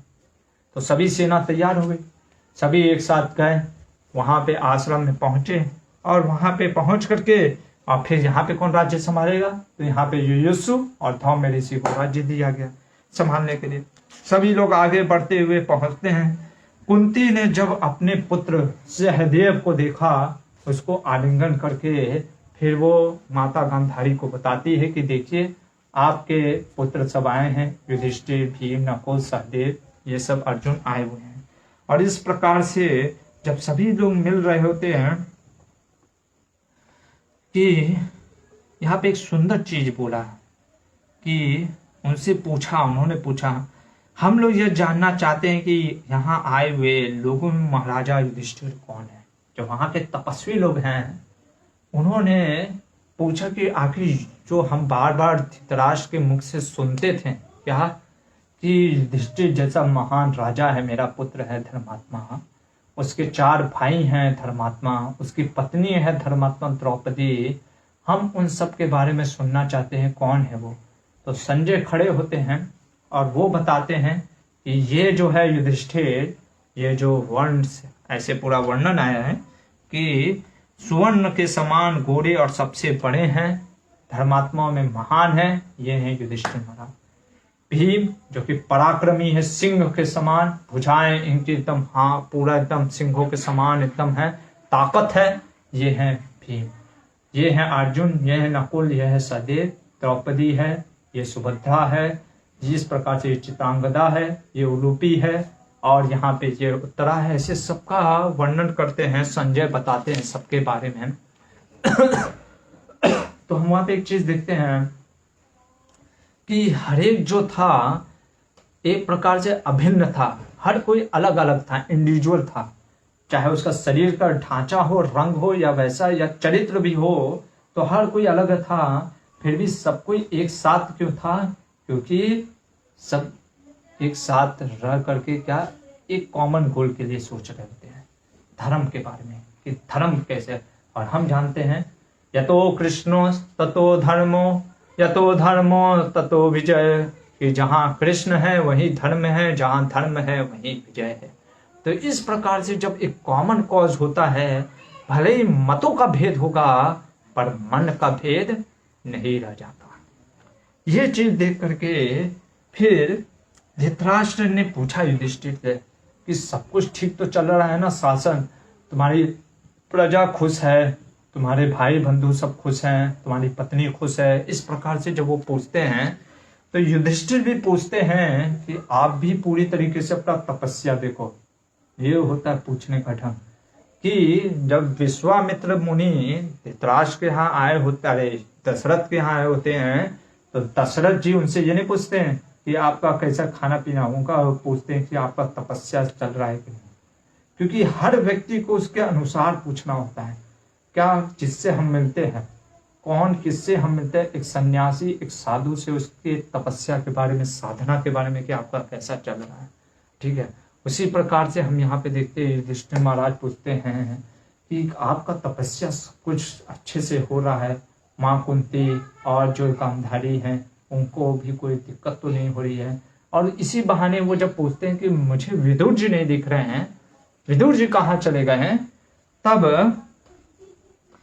कहते कि संजय कुशली चायम कच्चिचनो तपसी स्थिरा क्व चासो विदुरो राजन्येम पश्यामहे वयम्। विदुर जी कहाँ चले गए, वो दिख नहीं रहे हैं। तो फिर युधिष्ठिर को बताते हुए धृतराष्ट्र कहते हैं कि आजकल विदुर जी बहुत कठोर तपस्या में लगे हुए हैं, वो कभी आश्रम में आते हैं कभी नहीं आते हैं, हमें भी उनको कई बार दर्शन नहीं होते हैं, दर्शन प्राप्त नहीं होते हैं। तब उसी समय वो देखते हैं कि जटाधारी, जटा पूरे बड़े बड़े हो गए विदुर जी के, वो आते हुए दिखाई दिए। लेकिन जैसे वो आश्रम की तरफ आ रहे होते हैं, वो देखते इतनी पूरी सभा बैठी हुई है, वो वहां से फिर से वापस चलने लगते हैं। और जब वो जाने लगते हैं तो ये जो युधिष्ठिर होता है उनके पीछे पीछे चलने लगते हैं, उनको पीछे पीछे पुकारने लगते कि विदुर काका, विदुर काका। इस प्रकार से जब वो बोलने लगते हैं, विदुर जी एक एकांत में जाकर के वृक्ष के सामने खड़े हो जाते हैं। और जब वृक्ष के सामने एकांत में जहां युधिष्ठिर सिर्फ हैं, वो जब खड़े हो जाते हैं तो विदुर जी को देख करके युधिष्ठिर कहते हैं, युधिष्ठिरो अहम स्मीति वाक्यम उक्त्वा घृत स्थित विदुरस्य श्रवे राजा तम च प्रत्यभ्यपूज्यत। कि मैं युधिष्ठिर हूँ, हे विदुर जी मैं युधिष्ठिर हूँ, आपका पुत्र हूँ युधिष्ठिर। ऐसा करके जब वो विदुर जी से इतनी दूर रहते हैं कि जहां से विदुर जी सुन सके, विदुर जी उनके नेत्रों में अपने नेत्रों को देख करके अचानक से उनके शरीर जो स्थिर होता है वहीं पे गिर जाता है, और जो उनके यहाँ से जो प्राण होता है जो वो जा करके युधिष्ठिर में मिल जाता है, युधिष्ठिर के शरीर में प्रवेश कर जाता है। और जब युधिष्ठिर को पता चलता है कि अरे ये तो वही धर्मात्मा, वही किसके अंश हैं, किसके यमराज के अंश है, ये तो साक्षात यमराज थे, इन्हीं का मैं अंश था युधिष्ठिर।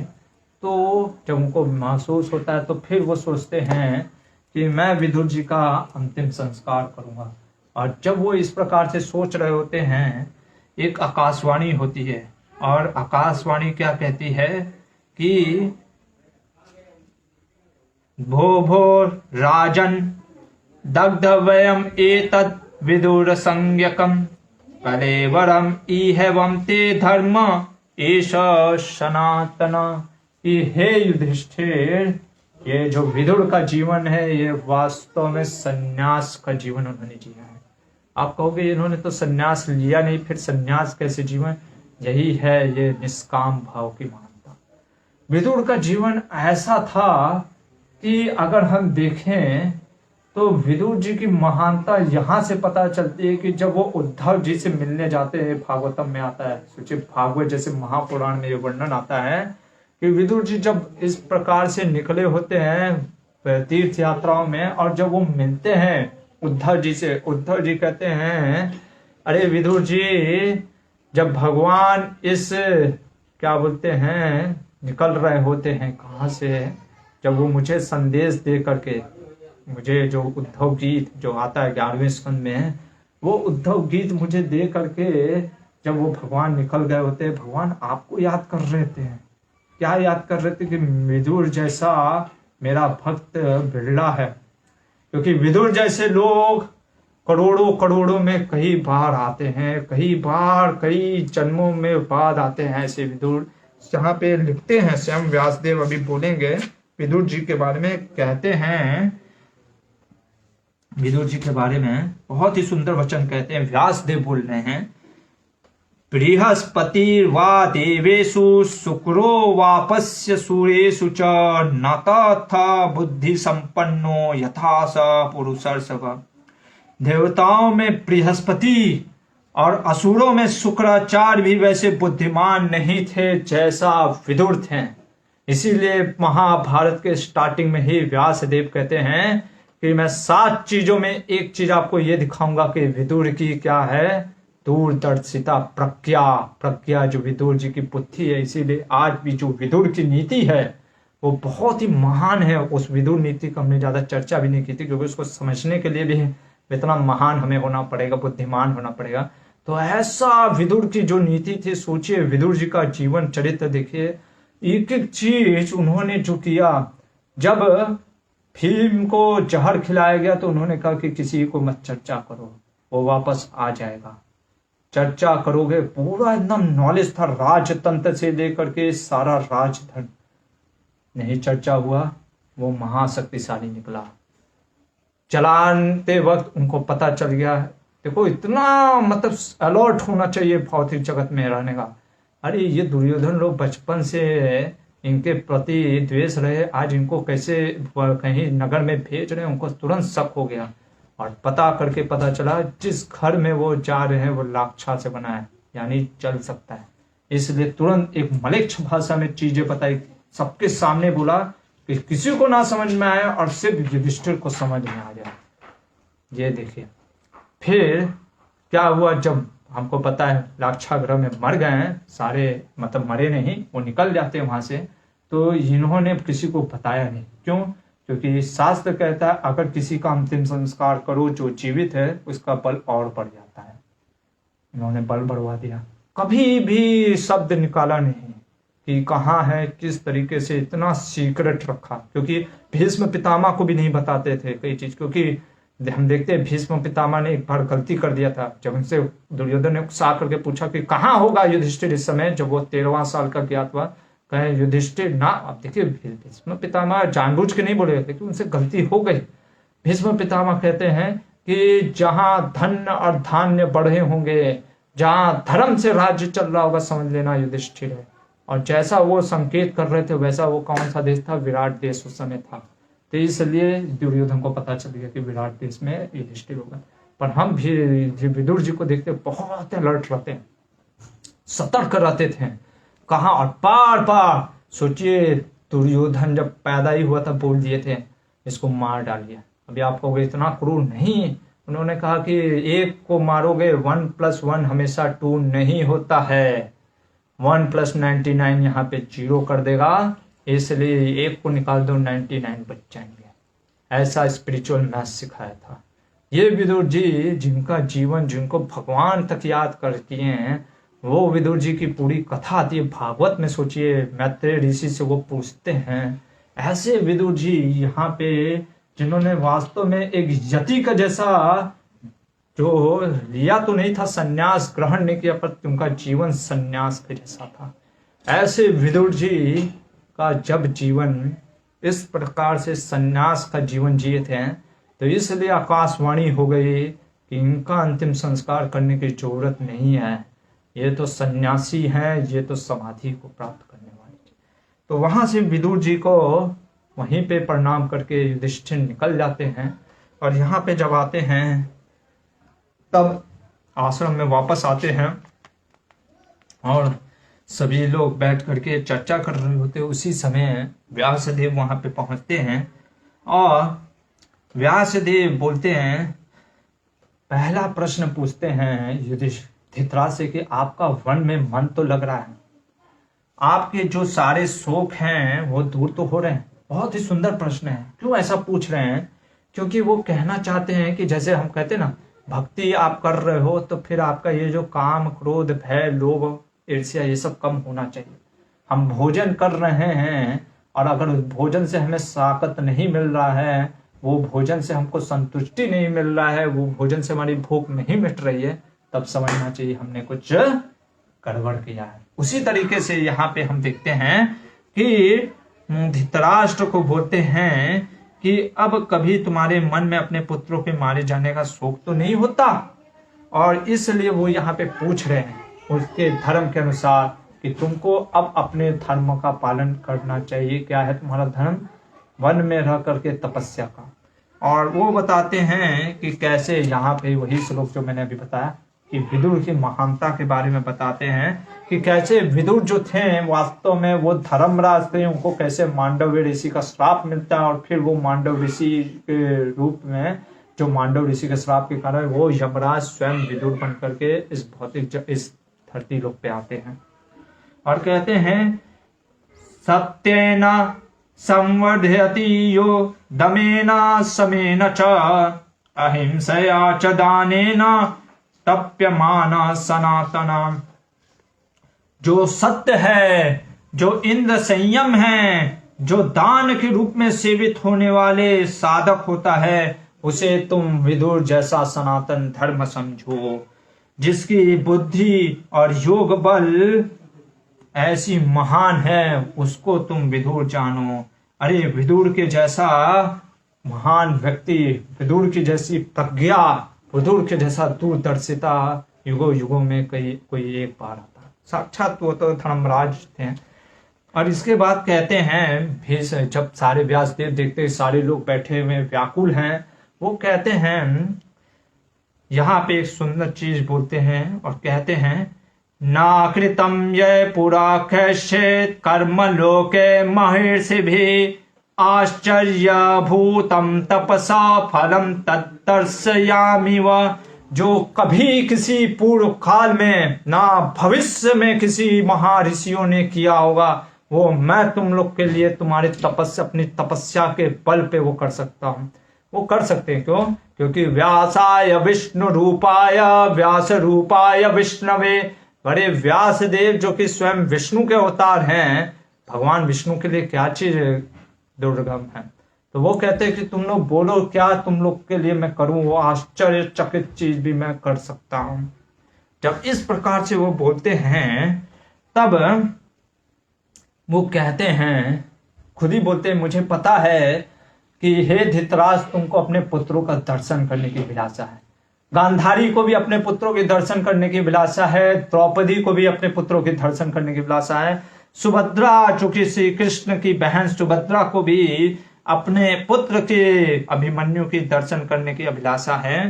तो इसलिए मुझे पता है, फिर भी तुम लोग बोलो तुम्हें क्या देखना है। तब वहां पे हम देखते हैं, यह द्रुपद कुमारी कृष्णा मुझे अपनी समस्त पुत्र, गांधारी बोलती है, धृतराष्ट्र कहते हैं हाँ मुझे अपने पुत्रों को देखना है। गांधारी भी कहती है, और गांधारी ये भी कहती है कि मैं चाहती हूँ कि मैं ही नहीं, द्रौपदी अपने पुत्रों का दर्शन करे। कहती है सुभद्रा अपने पुत्रों का दर्शन करे, मेरे ससुर पहले भी मारे गए वो भी जीवित हो जाएं, सोमदत्त उनके पिता जीवित हो जाएं, इस प्रकार से वो कहती कि सोमदत्त के आदि जो भी मारे गए भगदत्त वो सभी जितने हैं वो जीवित हो जाएं, क्योंकि आपके लिए तो क्या दुर्गम है महामुनि, आप तो कुछ भी कर सकते हैं। जब इस प्रकार से बोल रहे होते हैं तब व्यासदेव कुंती की तरफ देखते हैं और कुंती से बोलते हैं, हे कुंती, तुम तुम्हें दुख में डूबी हुई हो, तुम्हें भी कुछ अगर बोलना है तो बोल दो। और यहाँ पे कुंती लजा करके फिर वही चीज को बताती है, कैसे उसका पुत्र था वो कर्ण, कैसे उसने एक बालिका होकर के, कन्या के रूप में होकर के थोड़ा सा जीवन में क्या कर दिया, उसने एक प्रकार का क्यूरियोसिटी, जिज्ञासा हो गया कि जो सूर्य हैं उनको देख करके उनको आह्वान करने की इच्छा हो गई। और इस कारण से जब वो बुलाते हैं सूर्य देव को और फिर सूर्य से उनको कर्ण के पुत्र की प्राप्ति होती है और कहती है, बहुत सुंदर चीज कहती है। देखिए कुंती क्या कहती है कि मैंने जो कार्य की है पाप है या पुण्य ये मुझे नहीं मालूम, पाप है या पुण्य उसका मुझे दुख नहीं, मुझे सुख इस चीज का है कि मेरी वजह से मुझे कर्ण को छोड़ना पड़ा, इस शोक से मुझे दूर कर दिया। हम कई बार क्या होते हैं, हम जैसे चोरी करते हुए पकड़ा जाते हैं, हमको इस चीज का दुख नहीं होता कि हमने चोरी किया, हमें इस चीज का ज्यादा दुख होता है कि अरे हम चोरी करते हुए कैसे पकड़ा गए, यानी हम नहीं पकड़ाए होते तो फिर हम चोरी करते रहेंगे। तो वैसा नहीं था कुंती को शोक हो रहा था कि मैंने जीवन भर वो कर्ण को सोचे हमेशा लेकर चल रही है कि मुझे कर्ण को छोड़ना पड़ा। जब इस प्रकार से वो बोलती है तो व्यास देव उसको बताते, देखो जो देवता लोग संग करते हैं जब किसी स्त्री के साथ, कन्या के साथ, यहाँ पे साफ लिखा है, संति देवनीकायाश्च संकल्पा जन्यन्ति ये वाचा दृष्टिया तस्पर्शा संघर्षे नीति पंचवधा, कि 5 प्रकारों से पुत्र प्राप्त किया जा सकता है किनके, देवताओं की वजह से। संकल्प से, मात्र संकल्प कर लेने से, वचन से, दृष्टि से, स्पर्श से और समागम करके 5 तरीके से देवता जो हैं एक स्त्री को पुत्र दे सकते हैं। अब ये कैसे सूर्यदेव ने इनको दिया इसके ऊपर चर्चा नहीं हुआ। इसके बाद बोलते हैं कि मनुष्य धर्मो दैवेन धर्मेण हीना तुष्यति इति कुंती विजानी ही वेतु ते मानसो ज्वर। ये बहुत ही जो है ये 30वां का 22वां 30वां है, आश्रम वार्षिक पर्व 30वां चैप्टर 22वां 30वां पढ़ सकते हैं। साफ साफ लिखा है इसमें, हे कुंती, जो देव धर्म के द्वारा मनुष्य धर्म कभी दूषित नहीं होता, देवताओं के द्वारा मनुष्य कभी भी दूषित नहीं होता, इसलिए तुम इस मन में विचार छोड़ दो कि तुम कोई दूषित हुई। कौन बोल रहे हैं? व्यासदेव। और हम क्वेश्चन उठा देते कुंती के चरित्र के ऊपर, अरे व्यासदेव बोल रहे हैं जो कि स्वयं भगवान विष्णु के अवतार हैं, जिन्होंने स्वयं महाभारत को संकलित किया है, जब वो कह रहे हैं दूषित नहीं है तो आप क्यों अपना दिमाग लगा रहे हैं? यानी आपको व्यासदेव के वचनों पे भरोसा नहीं है। अगर आपको व्यासदेव के वचनों पे भरोसा नहीं है तो फिर आप महाभारत के प्रसंग को उठाते ही क्यों हो? फिर अपना बनाओ महाभारत, आप उसमें जिसका प्रेम करवाना करा दो। तो इसलिए व्यासदेव जब बोल रहे हैं साफ कि कोई तुम्हारा दूषित नहीं हुआ, उसके बाद उसके शोक को मिटाने के लिए बहुत सुंदर श्लोक बोल रहे हैं। इसको गलत हम नहीं लेंगे, किस दृष्टि में बोल रहे हैं वो हम सुनेंगे। पहले श्लोक देखिए क्या बोलते हैं, सर्वं बलवतां पथ्यम सर्वं बलवतां शुचे सर्वं बलवतां धर्म सर्व बलवतां स्वकम, कि जो अपने बल से, कैसा बल से? तपस्या के बल से, जिसने प्रायश्चित के बल से, जिसने अपने शौच, अपने शुद्धता के बल से, जिसने ये सब भंग हो जाते हैं सारे पाप। इसलिए तुम ये कभी भी शोक मत करो कुंती, क्योंकि तुम बलवान हो। किस लिए? शारीरिक रूप से नहीं, तुमने इतनी तपस्या की है, तुम्हारा जीवन तपस्या में रहा है। इसीलिए व्यासदेव एक और चीज बोलते हैं, कुंती की धैर्यशीलता, मैं कुंती की धैर्यशीलता दिखाऊंगा इस महाभारत से। तो ये कुंती महारानी की धीरज है, इसलिए कुंती महारानी जो शोक कर रही होती है, व्यासदेव कहते हैं वो शोक तुम्हारा पूरा निरर्थक है, तुम्हें कोई शोक करने की जरूरत नहीं है। कर्ण जो भी था, जैसा भी था, उस पर हम चर्चा नहीं कर रहे, पर यहाँ पे हम बस चर्चा इस पे कर रहे हैं कि कर्ण के लिए तुम्हें शोक नहीं करने की जरूरत है कुंती। ये कौन बोल रहा है? व्यासदेव बोल रहे हैं। इसी के आगे का नया श्लोक है, पढ़ सकते हैं। इसके बाद व्यासदेव सभी लोगों को, धृतराष्ट्र हो गया, कुंती हो गई, गांधारी हो गए, सभी लोगों को लेकर के चलते हैं गंगा के किनारे, तट के किनारे, और वो अद्भुत कार्य किया जो ना आतम ना भूतो ना भविष्यतो, ना भूतकाल में किसी महर्षि ने। आप सोचो, अभी आपने सुना होगा संजीवनी मंत्र से कि जो होते हैं ना, संजीवनी मंत्र से लोग जीवित कर देते, पर उस समय उसका शरीर रहता है। अभी कितना दिन हो गया है? लगभग 15 साल, 3 साल, 18 साल बीत गए हैं। 18 साल बीत गए, कहाँ किसका शरीर है? सब श्राद्ध हो गया, सब सेरेमनी हो गया, अभी कैसे जीवित करोगे? अभी कौन कहाँ कैसे है? आज वो चीज हम देखेंगे। इसीलिए जन्मेजय को भी प्रश्न उठ गया। देखते हैं थोड़ा सा, और यहीं से आप देखोगे ये सब लॉ आता है, law of conservation of mass और law of conservation of energy. हम पढ़ते हैं ना फिजिक्स में, ये सारा यही शास्त्रों से निकला हुआ है। तो क्या बोलते हैं कि पहले यहाँ पे इस अध्याय में पूरा समझाते हुए कौन क्या था। धृतराष्ट्र जो हैं वो वास्तव में गंधर्व में एक धृतराष्ट्र उन्हीं के अंश हैं। कलयुग का साक्षात अवतार कौन था? दुर्योधन। तो अपर का साक्षात अवतार शकुनी। साफ लिखा है यहाँ पे, दुशासनादीन विधि त्वम रक्षासान शुभ दर्शने। तो शासन जैसे 100 भाई कौन थे? राक्षस थे। युधिष्ठिर महाराज कौन है? धर्म के अंश। जो भीम है वो वायुदेव के अंश। अर्जुन इंद्र के अंश।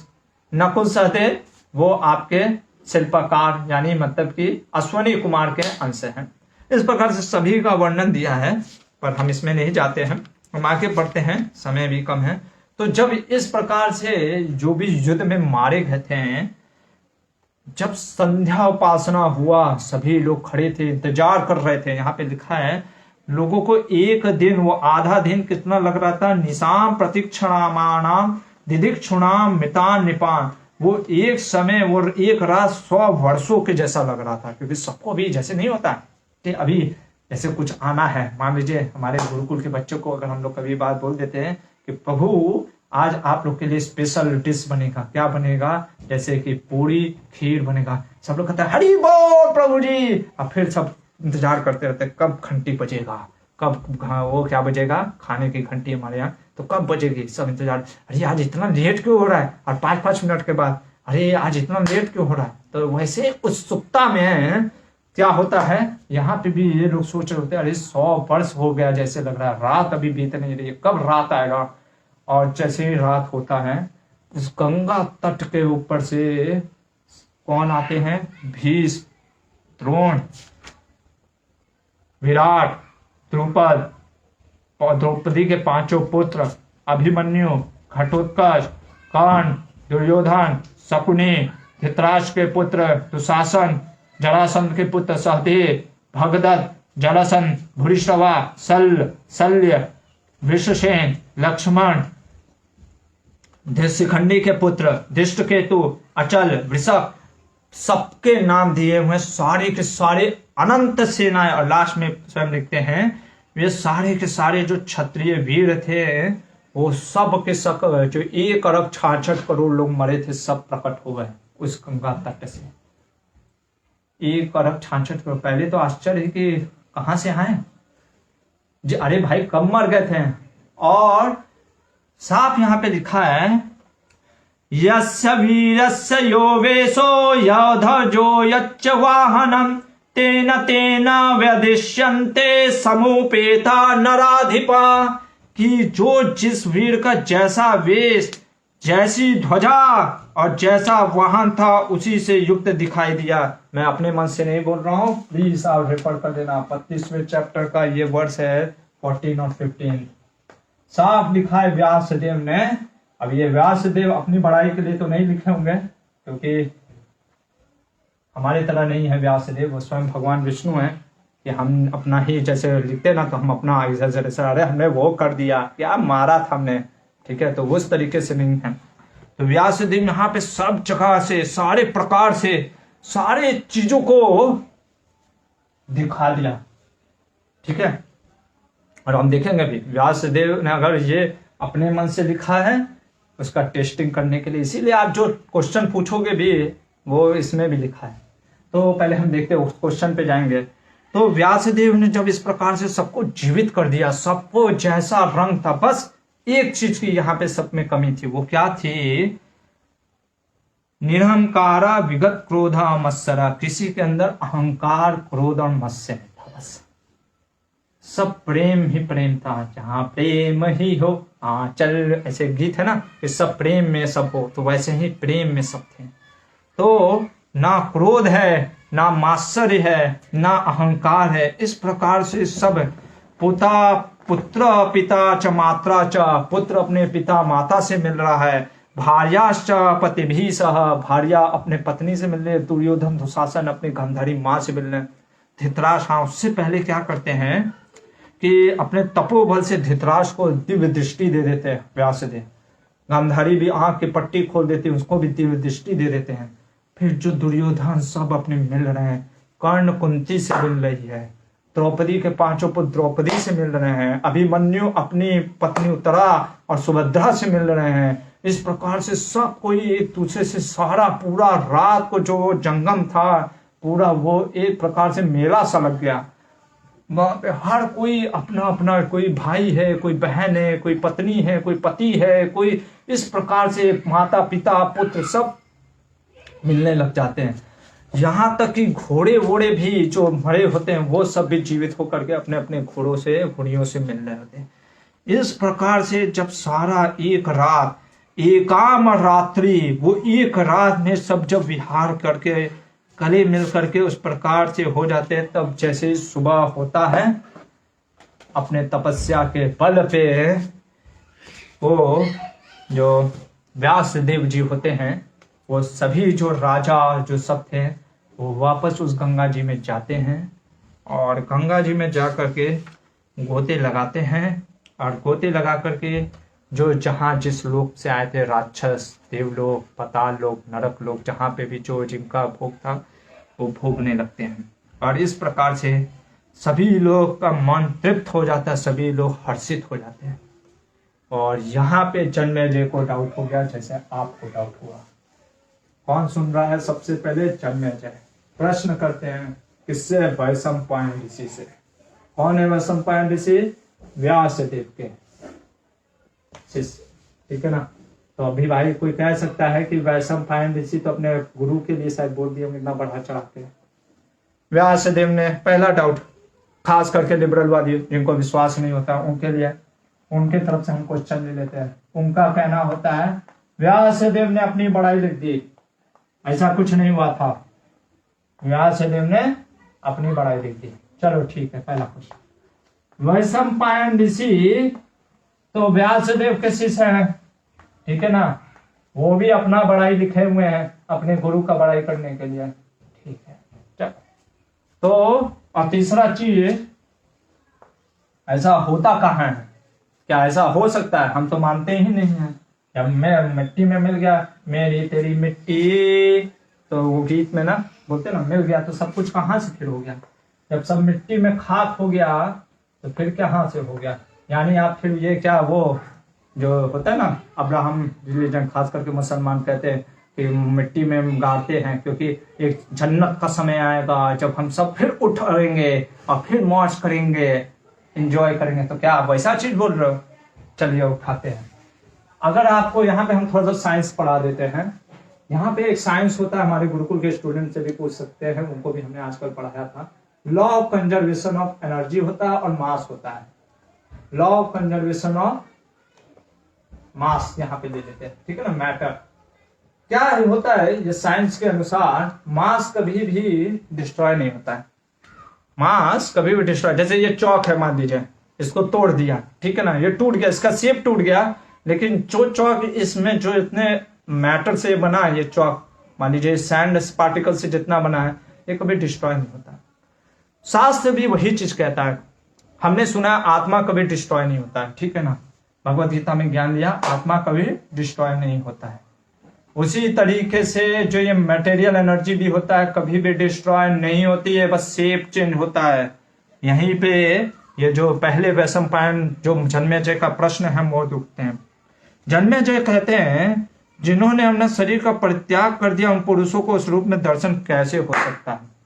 अरे जब मर गया, शरीर जला दिया, किसी को जल समाधि दे दिया, किसी को कुछ करा दिया, फिर कैसे हो सकता है, वो वापस कैसे आ सकता है? तो यहां पे वैशंपायन जी कहते सिद्धांत, ध्यान से सुनेगा। पहला चीज वो बोलते हैं, पहला चीज ये ध्यान से सुनेगा, ये समझने का चीज है कि जो पांचों महाभूत हैं हमारे शरीरों की अपेक्षा नित्य हैं। हमारे शरीर नित्य नहीं है। मैं आपको अभी समझाता हूं ये क्या बोलना चाह रहे हैं, पहले मैं आपको दिखा देता हूं। ये आपका मिलेगा, ये चैप्टर है आपका 34, ये चैप्टर 34 का है। आप जाके आश्रम वार्षिक पर्व में देख सकते हैं। इसमें क्या बोल रहे हैं, ये वर्ष 5वां नंबर पे जो हम आपको डिस्कशन करके बता रहे हैं। कह रहे हैं कि जो पांचों महाभूत है, जो पांचों महाभूत है, कौन सा हमको अगर पता होगा, हमारा जो शरीर है, अगर मैं इसको मिटा देता हूं, आपको क्वेश्चन ले लिया आपने, तो हमारा जैसे आपने पढ़ा होगा गीता में, ये हमारा जो है, मान लीजिए अगर इसको ले लें, ठीक है, ये चलिए एक आदमी बना देते हैं आपके लिए, बैठ सकते प्रभु जी। ये आदमी बना देते हैं, ठीक है। तो ठीक है, यहाँ पे ये जो आदमी है, ये जो इसका ग्रॉस बॉडी है जो हमारा, ये 5 चीजों से बनता है। 5 चीजों से, एक अर्थ हो गया, एक वाटर हो गया, एक फायर हो गया, एक एयर हो गया, एक स्काई। इसके अंदर जो सूक्ष्म शरीर होता है, सूक्ष्म शरीर कहने का मतलब है आपका जो सटल बॉडी है, जो ये सटल बॉडी, अगर इसको ऐसे दे दे, ये भी सटल बॉडी है। ये आपका बनता है माइंड से, ईगो से और इंटेलिजेंस से। और इसके अंदर होता है एक और सूक्ष्म चीज, अगर उसको देखें तो वो होता है आपका आत्मा। जो आत्मा होती है यहाँ पे जो स्थित होती है, ये आत्मा होता है, ये हमें पता सत्य चित आनंद से होता है, ठीक है। तो क्या कह रहे हैं वैशंपायन जी कि ये जो चीज बना है, जैसे अर्थ, वाटर, फायर, एयर, स्काई, यानी पृथ्वी, जल, वायु, आसमान और ये से अग्नि से हमारा जो स्थूल शरीर भी बना है, ये शेप ही इसका बस चेंज होता है, पर वास्तव में ये भी जो मैटर है ये भी नित्य है। कहने का मतलब है जब आपका शरीर जल जाता है ना, तो जो आपके शरीर का अर्थ पार्ट है वो अर्थ में मिल जाता है, शरीर में जो पानी है वो वाटर में मिल जाता है, वो फायर में मिल जाता है, एयर में मिल जाता है, स्काई में मिल जाता है। कहने का मतलब है ये शरीर का बस रूप चेंज होता है, पर जो लॉ ऑफ कंजर्वेशन ऑफ मास बोलते हैं ना कि मैटर, वो हमेशा कंजर्व रहता है। यहाँ पे वही चीज बताया जा रहा है कि वो कभी भी जो पंच महाभूत हैं वो उसका नाश होता ही नहीं है, कभी भी उसका नाश नहीं होता है। जैसे यहाँ पे बोलते हैं, श्लोक के माध्यम से उनको समझाते हैं जन्मेजय को कि आपने जैसे अश्व का वध किया, अश्वमेध में, तो हम क्या कहते हैं, सूर्य ते चक्षु वातम प्राणा, कि जो नेत्र होते हैं सूर्य के, जो अश्व के नेत्र हैं वो सूर्य में मिल जाते हैं, और जो प्राण होते हैं वो वायु में प्राप्त हो जाते हैं। तो इस प्रकार से उसका जो मैटर होता है, जैसे अगर हम समझे हमारे अंदर जो पानी है वो पानी में विलीन हो जाता है। तो इस प्रकार से लॉ हमेशा जो हमारा जो जब हम मान लीजिए मर भी गए तो हमारा जो ये सब बॉडी है ये कभी क्षीण नहीं होता है। तो व्यासदेव में इतनी ताकत थी कि समझिए, मैं आपको समझाने का कि मान लीजिए मेरा शरीर है, मैं अभी मर गया, अब ये जो मेरा मैटर है ये सब तो चला गया, अर्थ, वाटर, फायर, एयर, स्काई में चला गया। अब ये जो शरीर का मान लीजिए वो चीज का उपयोग करके जो वो मान लीजिए अभी टेबल बन गया है, मेज बन गया है, ये मान लीजिए मेज बन गया है उसी मैटर से, ठीक है। व्यासदेव ने क्या किया, ये मैटर अगर टेबल का बन गया, वहां से उन्होंने निकाल करके फिर से मेरा रूप बना करके, आत्मा तो नित्य है, आत्मा तो हम नित्य हम जानते ही हैं, उस पर तो किसी को डाउट नहीं है। तो वो जो आत्मा है, क्योंकि अभी सबको मोक्ष मिला नहीं होगा, ये पावर है व्यास देव का, क्योंकि ये भगवान के अलावा कोई नहीं कर सकता। ये दिखाता है व्यास देव की महानता कि उन्होंने जो मैटर समझिए, अगर ये मेज है, ये मैटर उसमें से अगर मान लीजिए जो मेरा मैटर इसमें अभी ये मेज बन गया है मेरे मरने के बाद, तो इस मेज में से भी वो मैटर निकाल करके और आत्मा को बुला करके, जो आत्मा नित्य है उसको फिर से फॉर्म कर दिया और वहां पे फिर से प्रकट कर दिया। ये इम्पॉसिबल लगता है पर व्यास देव के लिए, इसीलिए उन्होंने कहा ना भूतो ना भविष्यतो, भूतकाल में किसी ने आज तक नहीं किया होगा। अरे शुक्राचार्य ने संजीवनी मंत्र से जो मरते हैं उनके शरीर को सिर्फ जीवित करते हैं, पर किसी के शरीर को अगर जला दीजिए, उसके पंच महाभूत से निकाल करके फिर से शरीर बना दीजिए, ऐसा नहीं होता है। अब यहाँ पे यही चीज बताते हैं और कहते हैं कि कर्म, और देखिए यही आता है यहाँ पे लॉ ऑफ कर्मा, क्योंकि जब तक व्यक्ति कर्म से बंधा हुआ है ये भौतिक जगत में वो रहेगा ही, और जब तक वो भौतिक जगत में है उसको भौतिक शरीर मिलेगा ही। इसलिए जब तक वो भगवान के धाम नहीं जाता है तब तक वो और हम जानते हैं कि सभी तो कहीं ना कहीं से आए थे, जैसे भीष्म पितामह वसु थे, ठीक है ना, उसके बाद भले वो भगवत धाम चले जाएं वो बात अलग है, लेकिन अभी वो वसुलोक में थे, ठीक है। फिर जैसे आपके ये जो भी पांडु थे या जो भी थे सब कोई ना कोई थे, इसलिए पहले उन्होंने बताया क्या कि कौन क्या था, और वहां से उन्होंने उठा करके पूरा ये शरीर को बना दिया। अब ये आप मोह मत सोचिएगा, इल्यूजन नहीं है कि अरे उन्होंने कुछ तो मोह माया किया, मोह माया नहीं, साक्षात। अब प्रश्न उठता है कि ये तो बोला है ना, करके दिखाइए, और यही चीज जन्मेजय बोलते हैं आपके लिए। जन्मेजय क्या कहते हैं, यदि भगवान व्यास मुझे भी मेरे पिता का उसी रूप वेश और अवस्था में दर्शन करा दें तो मैं आपकी बताई हुई सारी बातों पर विश्वास करता हूं। देखिए आपके लिए पूछ दिया लिबरल भाइयों, आपके लिए जन्मेजय ने पूछ दिया, उनको कोई आरोप नहीं था। देखिए कई बार ये लोग आपको लगेगा जन्मेजय, मैंने भी पहली बार पढ़ा, मेरे को भी लगा जन्मेजय ऐसा कैसे बोल सकते, उनको व्यासदेव पे भरोसा नहीं है। नहीं, आचार्य कहते उनको भरोसा है, हमारे पे हमको नहीं ना भरोसा होगा। अगर वो नहीं पूछेंगे वो तो बोल के निकल जाते, उनको कोई अपने पिता से इतनी आसक्ति है, लेकिन परीक्षित का इसलिए बस वो नहीं लेना चाहते थे कि परीक्षित को देखना हो हम लोग के लिए कि व्यासदेव पे आप भरोसा करो, नहीं तो हम कहेंगे साहब ये सब बकवास है। जन्मेजय ने पूछा है, साहब ये लिखा है, ये आप पढ़ सकते हो, 35th वर्ष है, 35th चैप्टर का वर्ष नंबर है 4 और 5। इसीलिए मैं सारा वर्ष भी यहाँ पे लिख दे रहा हूँ, मैं अपने मन से नहीं बोल रहा हूँ, आप ऐसा मत करना मैं अपने से बना दे, मैं वर्ष भी पढ़ लेता हूँ। जन्मेजय वाचा, जन्मेजय करें, ममापि वर्दो व्यासो दर्शये पितरम यदि तदरूपे वेशम श्रद्धया सर्वमय, श्रद्धया मेरे को श्रद्धा तब होगा जब वो मेरे पिता परीक्षित को भी जीवित करके दिखा दे, अभी वैशंपायन जी, तब मानेंगे और उसी रूप में तब मैं विश्वास करूंगा। लीजिए आपके लिए है लिबरल भाई, आपके लिए यहाँ पे किया। तो सौती जो सौनक आदि ऋषि को सूत गोस्वामी सुनाते हैं, कहते हैं कि जब जन्मेजय ने इस प्रकार से बोला तो महर्षि व्यासदेव ने वैशंपायन जी के सामने जन्मेजय को उसी यज्ञ के सामने परीक्षित को प्रकट कर दिया, और परीक्षित को उसी रूप में प्रकट करके जब वो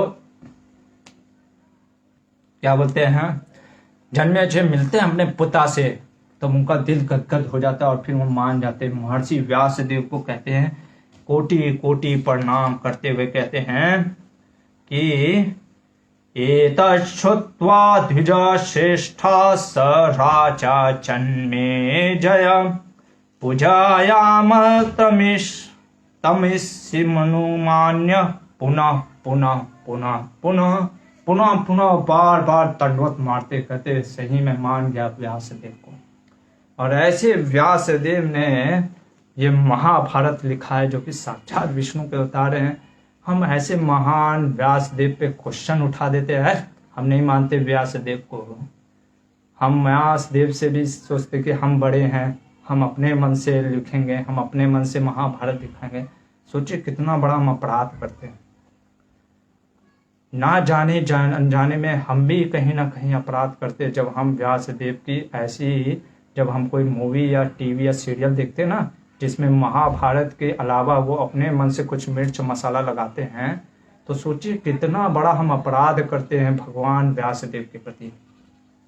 यानी हम अपने आप को इतना समझ गए हैं बड़ा कि अब व्यास देव को भी छोड़ दिए।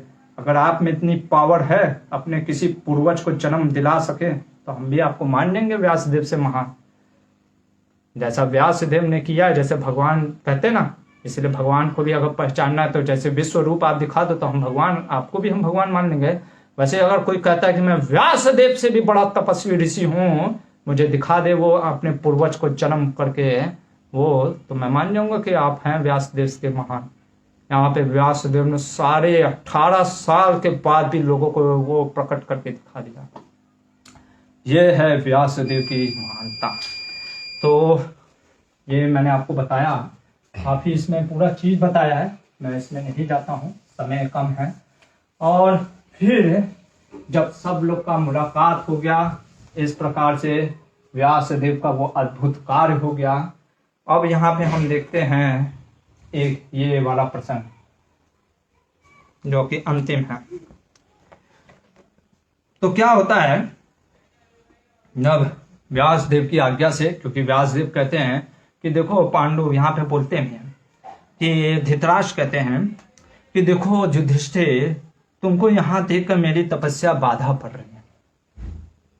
तुम्हारा धर्म है राज्य को चलाना, मेरा धर्म है अभी क्या करना, तपस्या में मन लगाना।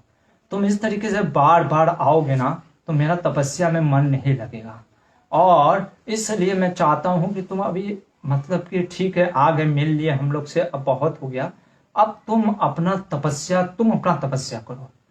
और इसलिए मैं चाहता हूं कि तुम अपने राज कार्य में फिर से जाओ, अब हमें अपना तपस्या करने दो। और यहाँ पे व्यासदेव भी यही चीज समझाते हैं। और फिर जो है सारे लोग वापस आते हैं। इधर समय लगभग 2 वर्ष और व्यतीत हो गए और एक समय देवर्षि नारद आते हैं। वो घूम रहे होते हैं इसी प्रकार से, वो आते हैं और पहुंचते हैं और बताते हैं कि यार ये युधिष्ठिर कहते आपका आज इतना अचानक से दर्शन क्यों, बहुत दिनों बाद देख रहा हूं। नारद जी कहते हैं मैं गया था गंगा तट पे, तीर्थों का भ्रमण करते हुए, दर्शन करते हुए आया। तो युधिष्ठिर प्रश्न कर देते, अच्छा मेरे पितामह, मेरे पिता, मेरी माँ कैसी हैं अभी, 2 वर्ष हो गए उनसे मिले हुए। नारद जी कहते हैं माया, मेरी बात को थोड़ा सा स्थिर भाव से सुन करके सुनना। जब मैं गया वहां पे तो मैंने वहां के ऋषि मुनियों से सुना कि वो लोग पूरे तरीके से तपस्या में लग गए थे।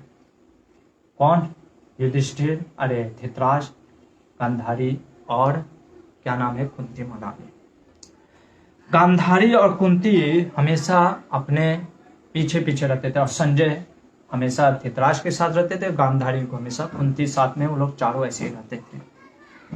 एक बार की बात है, बहुत जोरों से हवा चली। क्या चली? हवा चली और बहुत जोर से हवा चलने के कारण भयंकर आग लग गया। आप कहेंगे हवा चली और आग लग गया, बताता हूं, अभी वो नारद मुनि बताएंगे। उस जंगल में आग बहुत जोर से हवा चलने के कारण और भड़कने लग गया। दावाग्नि में हम गाते ना, संसार दावा नलिनीण लोका त्रणय कारुण्य घन घनत्वं प्राप्तस्य कल्याण पुनरवस्य वंदे गुरु श्री चरणारविंदम। ऐसे श्री गुरु के चरणों में अरविंद प्रणाम है, जो कि हमें संसार के दावानल से छुटकारा दे रहे। और क्या बोलते हैं महाप्रभु भी अपने, चेतो दर्पण मार्जनम भव महादावग्नि निर्वापणम, कि वो महादावाग्नि से निर्वापणम करता है, ऐसा भगवान का शुद्ध नाम। तो उस प्रकार से जब दावाग्नि लग जाता है तो सारे जो वन के जो होते हैं ना, सारे जब अब जंगल में आग लग गई तो सब भागने लग जाते हैं। पर ये चूंकि इतने तपस्वी थे, हो गए थे, दुर्बल हो गए थे, भागने में शक्ति नहीं था। धृतराष्ट्र एक जगह पे बैठ जाते, कहते देखो संजय, अब तुम यहाँ से जाओ, जहां तुम भाग सकते हो भागो, अपने जीवन को बचाओ। हम तो नहीं भाग सकते, और ना मेरी ये जो मेरी पत्नी गांधारी और कुंती भी, क्योंकि वो भी दुर्बल हो गए थे बहुत। तो अब हम यहीं पे अपना मृत्यु को प्राप्त करेंगे। ध्यान से सुनिएगा। जब इस प्रकार से वो बोलते हैं कि तुम ऐसी जगह पे भाग जाओ, तो संजय कहता है कि इस प्रकार से आपका राजन मृत्यु ठीक नहीं है। अरे आपको तो अग्नि संस्कार मिलना चाहिए, तो दावाग्नि में आप मरोगे, ये तो अच्छा नहीं है। जैसे बहुत से लोग क्वेश्चन करते ना, अरे बाप रे बाप वो जल के मर गए, अरे बाप रे बाप वो उनका एक्सीडेंट में मौत हो गया, अच्छा मौत नहीं हुआ, लोग ऐसे क्वेश्चन करते हैं। तो यहाँ पे धृतराष्ट्र बोलते हैं, संजय वास्तव में हमने गृहस्थ आश्रम कब का परित्याग कर दिया था, हम तो अभी वन क्या हैं, वानप्रस्थ में हैं, तो इसलिए हमारे लिए कोई अनिष्ट कारक या कोई बहुत बड़ा दुर्भाग्य का चिन्ह नहीं है। तुम जाओ, तुम अपनी पहले रक्षा करो। और संजय वहां से फिर धृतराष्ट्र को प्रणाम करके निकलते हैं, और वो तीनों दावाग्नि में चल करके, उस भयंकर दावाग्नि में चल करके धृतराष्ट्र, गांधारी और कुंती चल करके भस्म होते हैं, और संजय उस दावाग्नि से बच जाते हैं। यहाँ पे नारद जी कहते हैं, क्योंकि अब युधिष्ठिर रोने लग जाते हैं कि मेरी माँ का ऐसी दुर्गति, मेरे पिता गांधारी, मेरी माँ गांधारी और पिता धृतराष्ट्र का ऐसा दुर्गति। तब यहाँ पे बोलते हैं नारद मुनि, कहते हैं तीनों की सदगति हुई, उसमें कोई संशय नहीं था, ठीक है ना। और कहते हैं जिस महान बाहुबलशाली नरेश के 100 पुत्र थे, ऐसा सोचते हैं युधिष्ठिर कि अरे जिनके 100 पुत्र थे, जिनके पास 10,000 हाथियों जैसा बल था, आज वो ऐसे मरे गए। मेरे कुंती जो महारानी, जो मेरी माँ जैसी इतनी दिव्य थी, आज वो ऐसे कैसे मारे गए। कई बार लोग क्वेश्चन करते ना, अरे ऐसा कैसे हो गया, वो ऐसे कैसे मर गए। अब यहाँ पे आप कृपया ध्यान से सुनिएगा, जो वो लोग प्रश्न करते हैं ना कि गांधारी का मृत्यु कोई क्या क्या कर्मा बनाते हैं। अच्छा, पहले क्वेश्चन उठा लेते हैं उन्हीं का। क्वेश्चन ये रहता है उनका कि कुंती महारानी के ऊपर देखो कितना आरोप लगाते हैं। अरे वो कुंती महारानी जिसका भागवतम में सबसे पहले प्रार्थना है, श्रीमद् भागवतम जैसा अमरम पुराणम में पहला प्रार्थना अगर किसी भगवान का किसी ने किया है तो वो कुंती महारानी का दिया है। वो श्रीमद् भागवतम जो कि परम हंस जैसे लोग उसका श्रवण और कथन करते हैं, वो श्रीमद् भागवतम में अगर किसी स्त्री का, किसी पुरुष स्त्री को भी छोड़िए, सबसे पहले कुंती महारानी का प्रार्थना है। और वो उस पर हम क्वेश्चन उठा रहे, यानी कितना बड़े महाभागवत पे प्रश्न उठा रहे हैं। इसलिए ध्यान से सुनिएगा, कुंती महारानी पे लोग प्रश्न करते हैं कि वो अपने पाप कार्यों से मरी है। क्या कहते हैं, इन्होंने क्या पाप किया कि जब कुंती महारानी 5 पुत्रों के साथ लक्षागृह में थी, तो उन्होंने क्या किया, एक बार कोई, जब वो जिस दिन चलाने वाले थे उस रात को, तो वहां पे एक माँ अपने राक्षसी जो थी वो पुत्रों के साथ, 5 पुत्रों के साथ आती है, वो उस लाक्षागृह में रहती है। इन्होंने आग लगा दिया, वो स्त्री मारी गई, उसके 5 पुत्र मारे गए। देखो यहाँ पे कर्म कितना बड़ा खेल खेला, आज वो ऐसे मर गई। लोग ऐसे पाप का उसको कहते हैं कि कुंती महारानी ये पाप की शिकार हुई। अब देखते हैं क्या कुंती महारानी सही में पाप के कारण चली, ठीक है। इनको रिफ्यूट करने के लिए महाभागवतम से लेते हैं। पहला चीज, भागवतम में कुंती महारानी क्या कहते हैं कि विपत्ति आए क्या कहती है, विपत्ति आए। क्या आती है, कहती है भगवान को कि विपत्ति आए। क्यों विपत्ति आए, क्योंकि जब विपत्ति में मैं आपका दर्शन करूंगी, कृष्ण आपके दर्शन मात्र से ये भव सागर क्या हो जाता है, लोग प्राप्त छोड़ देते हैं, भव सागर से पार हो जाता है। तो इसलिए अरे जो संकट में भगवान का दर्शन कर सकती है, वो क्या इस अग्नि में अग्नि नारायण का दर्शन नहीं कर सकती? जो संकट में वो हम नहीं करते हैं, हम भगवान के विग्रहों में भी भगवान का दर्शन नहीं होता है, इसलिए हम इतने मूर्ख हैं और ये प्रश्न उठाते हैं।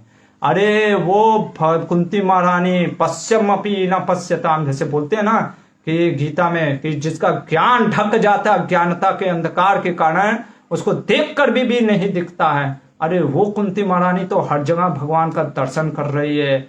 यो माम पश्यति सर्वम सर्वम च मयि पश्यति तस्याहम न प्रणश्यामि सचे में न प्रणश्यति। जो मेरा हमेशा चिंतन करता है कुंती पुत्र, जो मेरा हमेशा चिंतन करता है, मैं उसका चिंतन करता हूँ, वो कभी नष्ट हो ही नहीं सकता, ना मैं उसको कभी भूलूंगा ना वो मुझे कभी भूलेगा। वो कुंती महारानी संकट में कह रही है कि मैं संकट में आपका दर्शन करूंगी, वो अग्नि में अग्नि नारायण नहीं दर्शन कर सकती। तो इसलिए ये कहीं नहीं लिखा है कि उसने कर्मों से, ये देखो कैसे कैसे लोग बनाते हैं, और हम भी सुनते हैं, हम भी वो मूवी देखते हैं। अरे बंद कर देना चाहिए ऐसे मूवी को और ऐसे दर्शन को, चला देना चाहिए ऐसे इन लोगों के पुस्तकों को जो कि ऐसे महाभागवत के ऊपर प्रश्न करते हैं। क्योंकि अगर हम सुनेंगे ना, आप मानो या ना मानो, हम भगवान से दूर हो जाएंगे ऐसे निंदा अगर सुनेंगे कुंती महारानी का। दूसरा चीज, ये तो हुआ, ये मैंने लॉजिकल सेंस से दिया। नारद मुनि क्या कहते हैं, इन लोगों को तो नारद मुनि शास्त्रों पे भी भरोसा नहीं होगा, फिर भी मैं आप लोगों के लिए बोल देता हूं नारद मुनि क्या बोल रहे हैं।